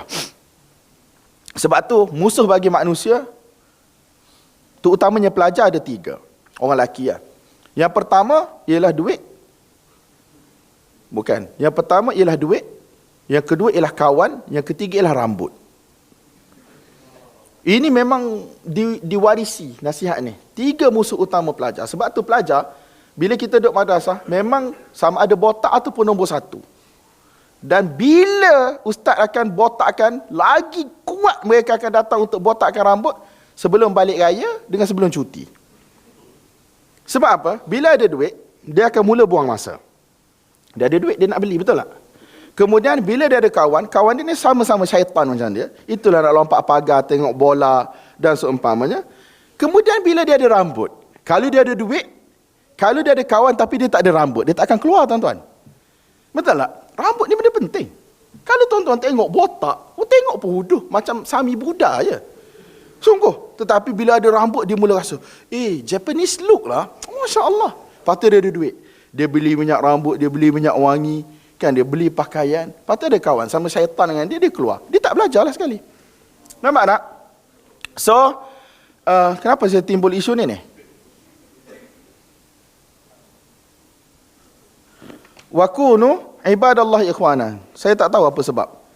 Wa bihi qala hadatsana Abu Yaman qala akhbarana Syu'aib 'an Zuhri annahu qala hadatsani Anas ibn Malik radhiyallahu anhu anna Rasulullah sallallahu alaihi wasallam qala la tabaghadu wa la tahasadu wa la tadabaru wa kunu ibadallahi ikhwana wa la yahillu li muslimin an yahjura akhahu fawqa 3 ayyam. Tidak halal bagi satu orang Islam untuk dia tidak bercakap dengan saudara dia lebih daripada 3 hari tanpa sebab syar'i. Sebab manusia, memang manusia, dia ada perasaan marah dan seumpamanya, sepatutnya dalam masa 3 hari dah boleh cool down. Tetapi kalau disebabkan oleh isu lain, dia tak solat dan seumpamanya, kita dah minta tolong, kita dah minta suruh dia solat dan seumpamanya dia tak nak solat, memang itu tidak berdosa untuk kita tidak bercakap dengan dia. Bab ya ayyuhallazina amanu jtanibu katsiran minadh-dhanni inna ba'dadh-dhanni ithmun wa la tajassasu. Ini ayat Quran daripada surah Hujurat sebagaimana saya bagi tahu kepada tuan-tuan. Wa bihi qala hadatsana Abdullah ibn Yusuf qala akhbarana Malik an Abi Zinad an al-A'raj an Abi Hurairah radhiyallahu anhu anna Rasulullah sallallahu alaihi wasallam qala iyyakum wadh-dhann fa inna adh-dhanna akdzabul hadits wala tahassasu, wala tajassasu, wala tanajashu. Apa maksud wala tanajashu, tuan-tuan? Maksud wala tanajashu ialah ni berkaitan dengan jual beli. Kita baca dulu, wala tanajashu wala tahasadu wala tabaghadu wala tadabaru wa kunu ibadallahi ikhwana. Wala tanajashu, dia ada orang yang mana tukang jual, dia upah orang untuk berlakon, untuk datang beli barang dengan dia, tetapi dia letak harga yang mahal, lebih daripada harga yang sepatutnya lah. Jadi orang ni, tuan-tuan, dijadikan sebagai pelakon. Jadi bila orang bodoh macam saya ni nak pergi beli, orang ni dia buat-buat tawar dengan pemilik itu. Jadi dia bercakap dengan pemilik, penjual barang tu, menzahirkan harga barang tu macam barang tu berkualiti, harga yang dijual ni orang kata sangat berpatutan dan seumpamanya. Jadi kita tertipu, senang cerita gitulah. Dia panggil najash. Nampak tak? Dia tak nak beli pun barang tu, tetapi dia telah diupah, ataupun dia biasanya dia diupah lah. Dia panggil najash. Benda tu memang Nabi SAW larang. Supaya apa? Supaya orang bodoh macam kita ni tertipu. Harga patut RM10, kawan tu letak RM50. Kemudian orang tu kata, kurangkanlah. Okeylah, aku bagi kau RM40 lah. So dia pun setuju RM40. So dia belilah RM40 pada pandangan kasar orang. Padahal benda tu telah apa orang panggil? Telah dirancang. Jadi kita yang bodoh ni pun, kita pun bayarlah RM40. Dia kata, tadi orang tu bayar RM40. So kita bayar RM40. Pada harga tu RM10 je. Benda ni terlalu banyak berlaku di mana, tuan-tuan? Di pasar-pasar ataupun market-market yang mana menjadi tempat tumpuan pelancong. Bab ma yakunu minadh-dhann. Maksudnya, ada setengah kitab dalam riwayat Abu Dzar daripada Kushmihani, dia kata bukan ma yakun, iaitu ma yajuzu minadh-dhann. Ada zan yang harus. Sebab tu Allah Ta'ala kata, Inna ba'da dhanni itham. Sebahagian daripada dhan itu ialah dosa, iaitu zan yang mana tidak ada sandaran langsung. Jadi dhan yang mana ada sandaran, ada bukti dan seumpamanya, itu harus. Kadang-kadang bukti itu tak sampai tahap yakin pun, tetapi ia harus. Wa bihi qala hadatsana Sa'id ibn Ufair qala hadatsana Al-Laits an Uqail an Ibn Shihab an Urwa an Aisyah radhiyallahu anha أنها قالت قال النبي صلى الله عليه وسلم ما أظن فلانا وفلانا يعرفان من ديننا شيئا قال الليث كان رجلين من المنافقين قال حدثنا يحيى بن بكير قال حدثنا الليث بهذا وقالت دخل علي النبي صلى الله عليه وسلم يوما وقال يا عائشة ما أظن فلانا وفلانا يعرفان ديننا الذي نحن عليه.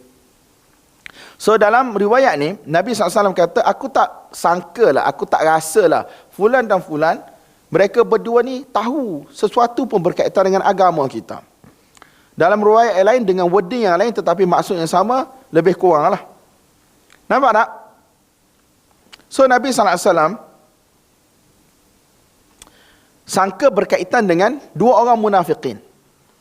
Jadi zan pada orang munafikin ni bukanlah zan yang mana dilarang oleh syarak. Ala kullin, babu satril mu'mini ala nafsi, bab berkaitan seseorang mukmin itu dia menutup keaiban diri dia sendiri. Jangan duk ceritalah benda buruk yang dia buat. Wa bi qala hadatsana Abdul Aziz ibn Abdullah qala hadatsana Ibrahim ibn Sa'ad an ibni akhi ibn Shihab an Salim ibn Abdullah annahu qala sami'tu Abu Hurairah radhiyallahu anhu yaqul sami'tu Rasulullah sallallahu alaihi wasallam yaqul kullu ummati mu'afan illa al-mujahirun. Ini sangat penting, tuan-tuan. Nabi SAW bersabda, kullu ummati mu'afan illa al-mujahirun wa inna minal majanati an ya'mala ar-rajulu bil-layli 'amalan thumma yusbihu wa qad satarahu Allah fayaqul ya fulan amiltu al-barihata kadha wa kadha wa qad bata yasturuhu rabbuhu wa yusbihu yakshifu sitra Allah anhum. Ini, tuan-tuan, sepatutnya jadi pegangan kita. Setiap daripada kita melakukan kesilapan, melakukan kesalahan. Nabi SAW berkata, kullu ummati mu'afan. Semua umat aku ni akan ditutup, akan dimaafkan. Nampak tak? Illal mujahirun. Terutamanya dosa yang melibatkan dosa pribadilah. Bukan dosa dia curi barang orang tak pulangkan, itu cerita lain. Tetapi ini ialah dosa pribadi. Kullu ummati. semua umat aku mu'afan, akan diampunkan dosa dia oleh Allah Subhanahu wa taala, illal mujahirun, kecuali orang yang mana menzahirkan dosa dia. Maksudnya buat dosa secara terang-terang. Orang yang buat dosa secara terang-terang ni tuan-tuan, dia tak malu pada Allah. Memang dia tak malu pada Allah. Bahkan mungkin na'udzubillah, ada sebahagian mereka buat seolah-olah mereka nak macam provoke Allah Ta'ala. Na'udzubillah. Adapun orang yang mana kalah kepada hawa nafsu dia, dia malu pada Allah, kemudian dia buat secara sembunyi-sembunyi, dan selepas dia buat, dia rasa sedih ataupun dia rasa kesal dan seumpama, itu ialah tanda iman tuan-tuan. Orang itu ada iman lagi.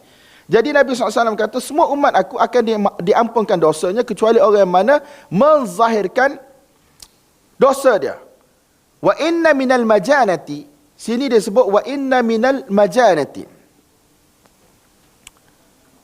Dan antara tanda majanah, ataupun dalam setengah riwayat kata wa inna minal muzaharah, antara bentuk muzaharah, menzahirkan dosa, di sini disebut wa inna minal majanati. Apa maksud majanah tuan-tuan? Adamul mubalati bil qawli wal fa'il. Orang yang mana tak ambil berat. Berkaitan dengan dosa ni, benda tu senang, simple daripada dia. Apa yang berlaku? Dia buat dosa pada waktu malam, kemudian dia tidur, dia bangun pada waktu pagi, sepanjang malam Allah Subhanahu wa taala telah tutup air dia. Tak ada orang tahu. Tak ada orang tahu. Allah dengan malaikat je tahu, dengan diri dia yang tahu. Kemudian pagi esok, dia nak pergi berat, dia nak cerita berkaitan dengan dosa yang dia buat. Dia kata, Fulan, kau tahu tak aku buat apa semalam? Aku semalam buat sekian. Dia tidur dalam keadaan Allah Subhanahu wa taala telah tutup aib dia. Tapi bila dia bangun pagi, dia buka aib dia di hadapan manusia. Dan biasanya buka ni tuan-tuan adalah untuk dia berat. Dia berbangga dengan dosa yang dia buat. Terutamanya budak-budak muda, bila dia duduk berkawan sama-sama sendiri, yang ni cerita dosa dia, ni dia tak boleh kalah. Betul lah, dia tak boleh kalah, dia akan cerita lagi lah dosa dia buat. Semoga Allah tutup aib kita tuan-tuan.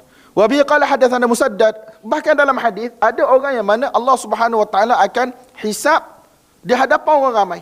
Tetapi ada orang yang mana Allah Subhanahu wa taala letak dia di dalam mahkamah Allah.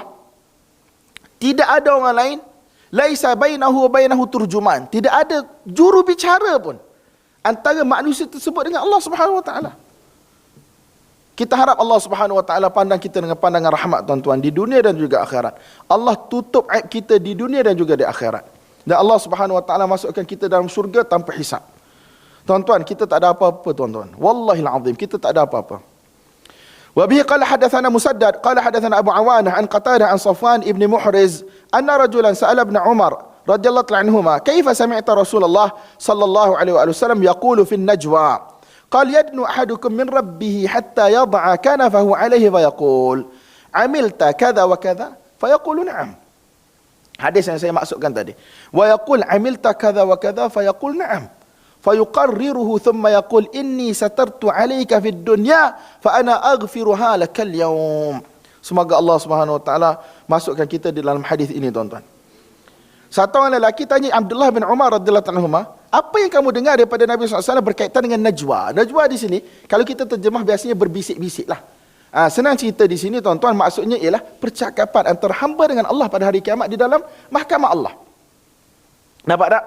Dia panggil al-musarrah, iaitu berbisik-bisik yang berlaku antara Allah Subhanahu wa taala dan hambanya yang beriman pada hari kiamat. Nampak tak? Kemudian Nabi SAW bagi tahu, Abdullah bin Umar riwayatkan hadis ini kepada orang yang tanya daripada Nabi SAW. Yadnu ahadukum min rabbih. Ini kita dah bahas panjang lebar masa kita baca kitab Tauhid tahun lepas. Tak silap saya, di Masjid Alawi. Masalah yadnu, dekat tak dekat ni macam mana, ini menjadi perdebatan antara salafi dengan tak salafi. Betul tak? Dalam zahir hadis ni, yadnu ahadukum min rabbih. Seseorang itu mendekat dengan Tuhan dia, Allah Subhanahu wa taala, hatta yad'a kanafahu alaih. Apa maksud kanafahu tuan-tuan? Maksud kanafahu, tapi di sini tak apalah, nanti kita bahas lain tuan-tuan, tengoklah kitab Tauhid. Sebab Qastalani dia Asy'ari, dia akan takwil. So dia kata senang cerita Allah tutuplah dia, maksudnya Allah Subhanahu wa taala lindungi daripada dilihat oleh orang lain dan seumpamanya. Ala kulli yang tu tuan-tuan bahas lain berkaitan dengan maksud yadha'a kanafahu. Kemudian Allah Taala kata, kau dah buat sekian. Kemudian lelaki kita kata, ya. Nak cakap apa lagi tuan-tuan? Kita bukan boleh menipu pun pada hari kiamat. Kemudian Allah Taala kata, ini pun satu lagi masalah yang diperdebatkan, Allah bercakap dengan suara yang didengari ataupun tidak. Ini antara dalil disebut oleh Imam Bukhari bahawa Allah Taala bercakap dengan suara yang didengari pada hari kiamat.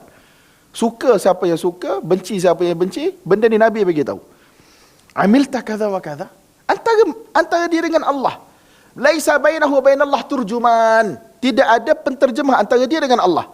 Allah Taala kata, amilta kadza wa kadza, kamu buat pada hari, kamu buat sekian. Dia kata ya. Fa yuqarriruhu thumma yaqulu. Allah Taala tanya, nak dapatkan jawapan, dan dia bagi tahu ya. Kemudian Allah Ta'ala kata, inni satartu alaika fid dunya. Aku telah tutup aib kamu ketika mana kamu lakukan dosa tersebut di dunia. Fa ana aghfiruha lakal yaum. Dan pada hari ini aku ampunkan dosa kamu semua. Semoga Allah Subhanahu wa taala pelihara kita, tuan-tuan. Babul kibir. Wa qala Mujahid, thani itfihi mustakbirun fi nafsihi, itfuhu raqabatuhu. Bab berkaitan dengan bongkak, sombong. Mujahid rahimahullah mentafsirkan perkataan ataupun firman Allah Subhanahu wa taala thaniya itfihi, maksudnya ialah mustakbirun fi nafsi, dia bongkak dalam diri dia, rasa dia bongkak, dia rasa dia hebat. Itfuhu, maksud itf ialah raqabatu, leher dia. Ini simpulan bahasa Arab ke apa ni tuan-tuan, kena belajarlah untuk kita faham. Wa bi qala hadatsana Muhammad ibn Katsir, sikit lagi tuan-tuan sabar. Wa bi qala hadatsana Muhammad ibn Katsir qala akhbarana Sufyan qala hadatsana Ma'bad ibn Khalid al-Qaisi an Harithah ibn Wahb al-Khuzai an an-nabiy sallallahu alaihi wasallam annahu qala ala ukhbirukum bi ahli al-jannah kullu dha'ifin mutadha'ifin law aqsama 'ala Allah la abarrah ala ukhbirukum bi ahli an-nar kullu 'utullin jawwadhin mustakbirin. Nabi SAW beritahu, hendakkah aku kabarkan kepada kamu siapakah penghuni syurga? Nabi SAW kata, kullu da'ifin, setiap orang yang lemah. Nampak dah, bukanlah lemah dari sudut orang kata apa nak panggil bukanlah orang kata dia ni lembek ke apa, tak. Maksudnya orang yang mana keadaan dia bukan orang yang bongkak lah. Kullu da'ifin mutada'ifin, orang yang mana tawadhu' dan seumpamanya lah, orang macam tu. Nampak tak? Kemudian, lau aqsama 'ala Allah, tetapi dia ada nilai di sisi Allah Subhanahu wa taala. Kalau dia bersumpah atas nama Allah, nescaya Allah Subhanahu wa taala akan tunaikan sumpah dia. Itu maksud la abarrah, Allah Subhanahu wa taala akan tunaikan sumpah dia. Nampak tak? Wallahu a'lam bissawab. Ataupun ada satu tafsiran lagi, kalau dia berdoa, Allah Subhanahu wa taala akan tunaikan doa dia. Walaupun pada pandangan manusia orang biasa. Macam Abdullah bin Mas'ud, ada orang gelak sebab dia punya betis tu kan nampak macam tidak berisi, kan? Abdullah bin Mas'ud. Nabi SAW kata, kamu gelak apa? Dia punya betis ni lebih berat timbangannya di mizan nanti pada hari kiamat. Jadi ada orang yang mana kita nampak macam biasa, cokia. Saya pun ada masalah juga. Kadang-kadang kita tengok orang tu dengan rambut dia bergelulung macam biri-biri, baju macam tak mahal, kan? Kita rasa macam, kita tak tahu kedudukan dia di sisi Allah macam mana. Betul tak? Kita jangan rasa bangga dengan diri kita, pakai pakaian beratus ringgit, pakai iPhone, Apple. Ni tempat-tempat yang mana syaitan masuk ni. Kan bila kita masuk nak pergi airport, betul tak? Kita kena keluarkan laptop kita. Laptop Apple. Kemudian iPad Apple.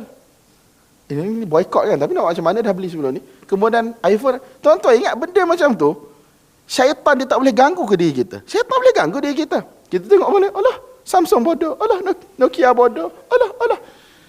Kibir tuan-tuan, benda dalam hati. Bukan benda kita boleh kata aku selamat. Tidak tuan-tuan. Benda yang kita, wallahil-azim. Betul kan? Mana geng-geng iPhone, mana geng-geng sekian. Benda, kita tak boleh kawan ni, kita tak boleh kawan. Bahkan, tapi tu negara orang kafir lah, kita tak tahulah negara Islam macam mana. Di sekolah-sekolah, budak-budak mengkelaskan kawan-kawan disebabkan oleh benda. Benda ni berlaku, betul tak? Hak ni geng-geng yang ada beg-beg sekolah jenama sekian-sekian-sekian, ataupun pakaian sekian-sekian. Benda ni ada. Kadang-kadang kita ni tuan-tuan, Sebab tu kita kena banyak istighfar. Kita banyak istighfar, kena banyak isti'adzah. Minta lindung kepada Allah SWT daripada kerosakan diri kita. Dalaman kita sendiri ni rosak, tuan-tuan. Semoga Allah ampunkan kita, tuan-tuan. Kullu da'ifin mutada'if. Orang yang mana nampak lemah, nampak biasa, cokia, tak? Tetapi dia ada nilai di sisi Allah. Kalau dia berdoa, Allah akan kabulkan. Kalau dia bersumpah, Allah SWT akan tunaikan sumpah dia. Dan Nabi SAW kata, hendakkah aku kabarkan kepada kalian siapakah penduduk neraka? Nabi SAW kata, kullu utullin jawadhin mustakbir. Setiap orang yang mana ghalidhin jaf, orang yang mana kasar, kerja dia nak herdik orang, nak maki orang, tak nak senyum. Allah sifat kibir. Ai datuk kan, ai datin kan. Allah khrebetak. Jawad, orang yang mana suka orang yang mana menghalang pemberian, ataupun orang yang mana bila dia berjalan dia berkepak berjalan dia. Dia macam kasar lah. Saya pernah lalu satu benda yang, tapi saya kan mulut jahat. Kita orang naik tramco, tahu tak tramco? Tramco ni macam van lah kat Mesir dulu. Pakcik tu dia nak pergi kerja, dia pakai kod lah, tapi naik tramco. Patut naik Mercedes lah. Tempat orang bersesak-sesak, so saya terlanggar dia. Dia punya nak marah, dia jengih tu. Tapi saya tak lawan lah, saya mengumpatkan kawan saya lah kat tepi. Naik Mercedes lah, buat apa nak naik tramco? Pakai kod, kita terlanggar sikit je pun orang ramai bersesak-sesak. Ada orang macam tu. Sebab saya tengok kita ni pakai jubah budak Azhar, pakai kopiah bodoh, tak ada masa depan. Dia tak tahu aku buncit sekarang. Sebab belajar agama, pergi mana-mana pun, semua orang je bayar makan. Nampak tak? Na'udzubillah, saya tak kata pakcik tu masuk neraka lah. Tetapi, sifat-sifat macam tu tak perlu ada dalam diri kita. Kullu utullin jawadhin mustakbir. Dan mengata orang, waqala Muhammad ibn Isa, hadathana Hushaim, qala akhbarana Humaid at-Tawil, qala hadathana Anas ibn Malik radhiyallahu anhu, annahu qala, kanatil amatu min ima ahli al-Madinah, la ta'khudhu biyadi Rasulillah SAW, fatantaliqu bihi haitsu sya'at. Anas bin Malik radhiyallahu anhu kata, ada satu orang wanita, tetapi wanita ni dia tak berapa sehat lah senang cerita. So, dia datang jumpa dengan Nabi SAW, nak bercakap dengan Nabi ataupun ada hajat yang nak disampaikan kepada Nabi. Nabi SAW biarkan wanita tersebut bawa dia pergi ke jalan Madinah, dan Nabi entertain, Nabi dengar, Nabi layan. Ini sifat Nabi SAW. Nabi, ketua, pemimpin negara, ketua agama, utusan Allah, khatamun nabiyyin, lebih mulia daripada makhluk-makhluk yang ada di atas permukaan bumi ataupun kita tak nampak. Tetapi satu wanita datang bercakap dengan Nabi SAW, Nabi ikut je. Dan Nabi dengar. Nampak tak? Bab al-hijrah wa qawli Rasulullah sallallahu alaihi wasallam. Hijrah di sini maksudnya tak bercakap dengan orang. Babul hijrati wa qawli Rasulullah sallallahu alaihi wasallam, la yahillu li rajulin an yahjura akhahu fawqa thalath. Oh, panjanglah pula. Berhenti lah. Berhenti lah. Berhenti ke tak? Berhenti ke tak? Mesti saya mau nak berhenti tak? Ni bab ke berapa? 62. Ada 60 bab lagi. Tapi tak banyak dah muka surat saya ni. Ini berapa hadis lagi kita tinggal, tuan-tuan? Ada banyak lagi tu. Dah esok tak? Dah esok insya-Allah. Tak banyak dah ni ya. Banyak ni lagi. Ini pun dengan syarah ni, bukan dengan kitab matan saja. Dah lah tak? Dah tahu tak dah tu apa? Sempat. Wa sallallahu wasallam wa baraka ala sayyidina maulana Muhammad wa ala alihi wa sahbihi ajma'in. Walhamdulillah rabbil alamin. Wassalamu alaikum warahmatullahi wabarakatuh.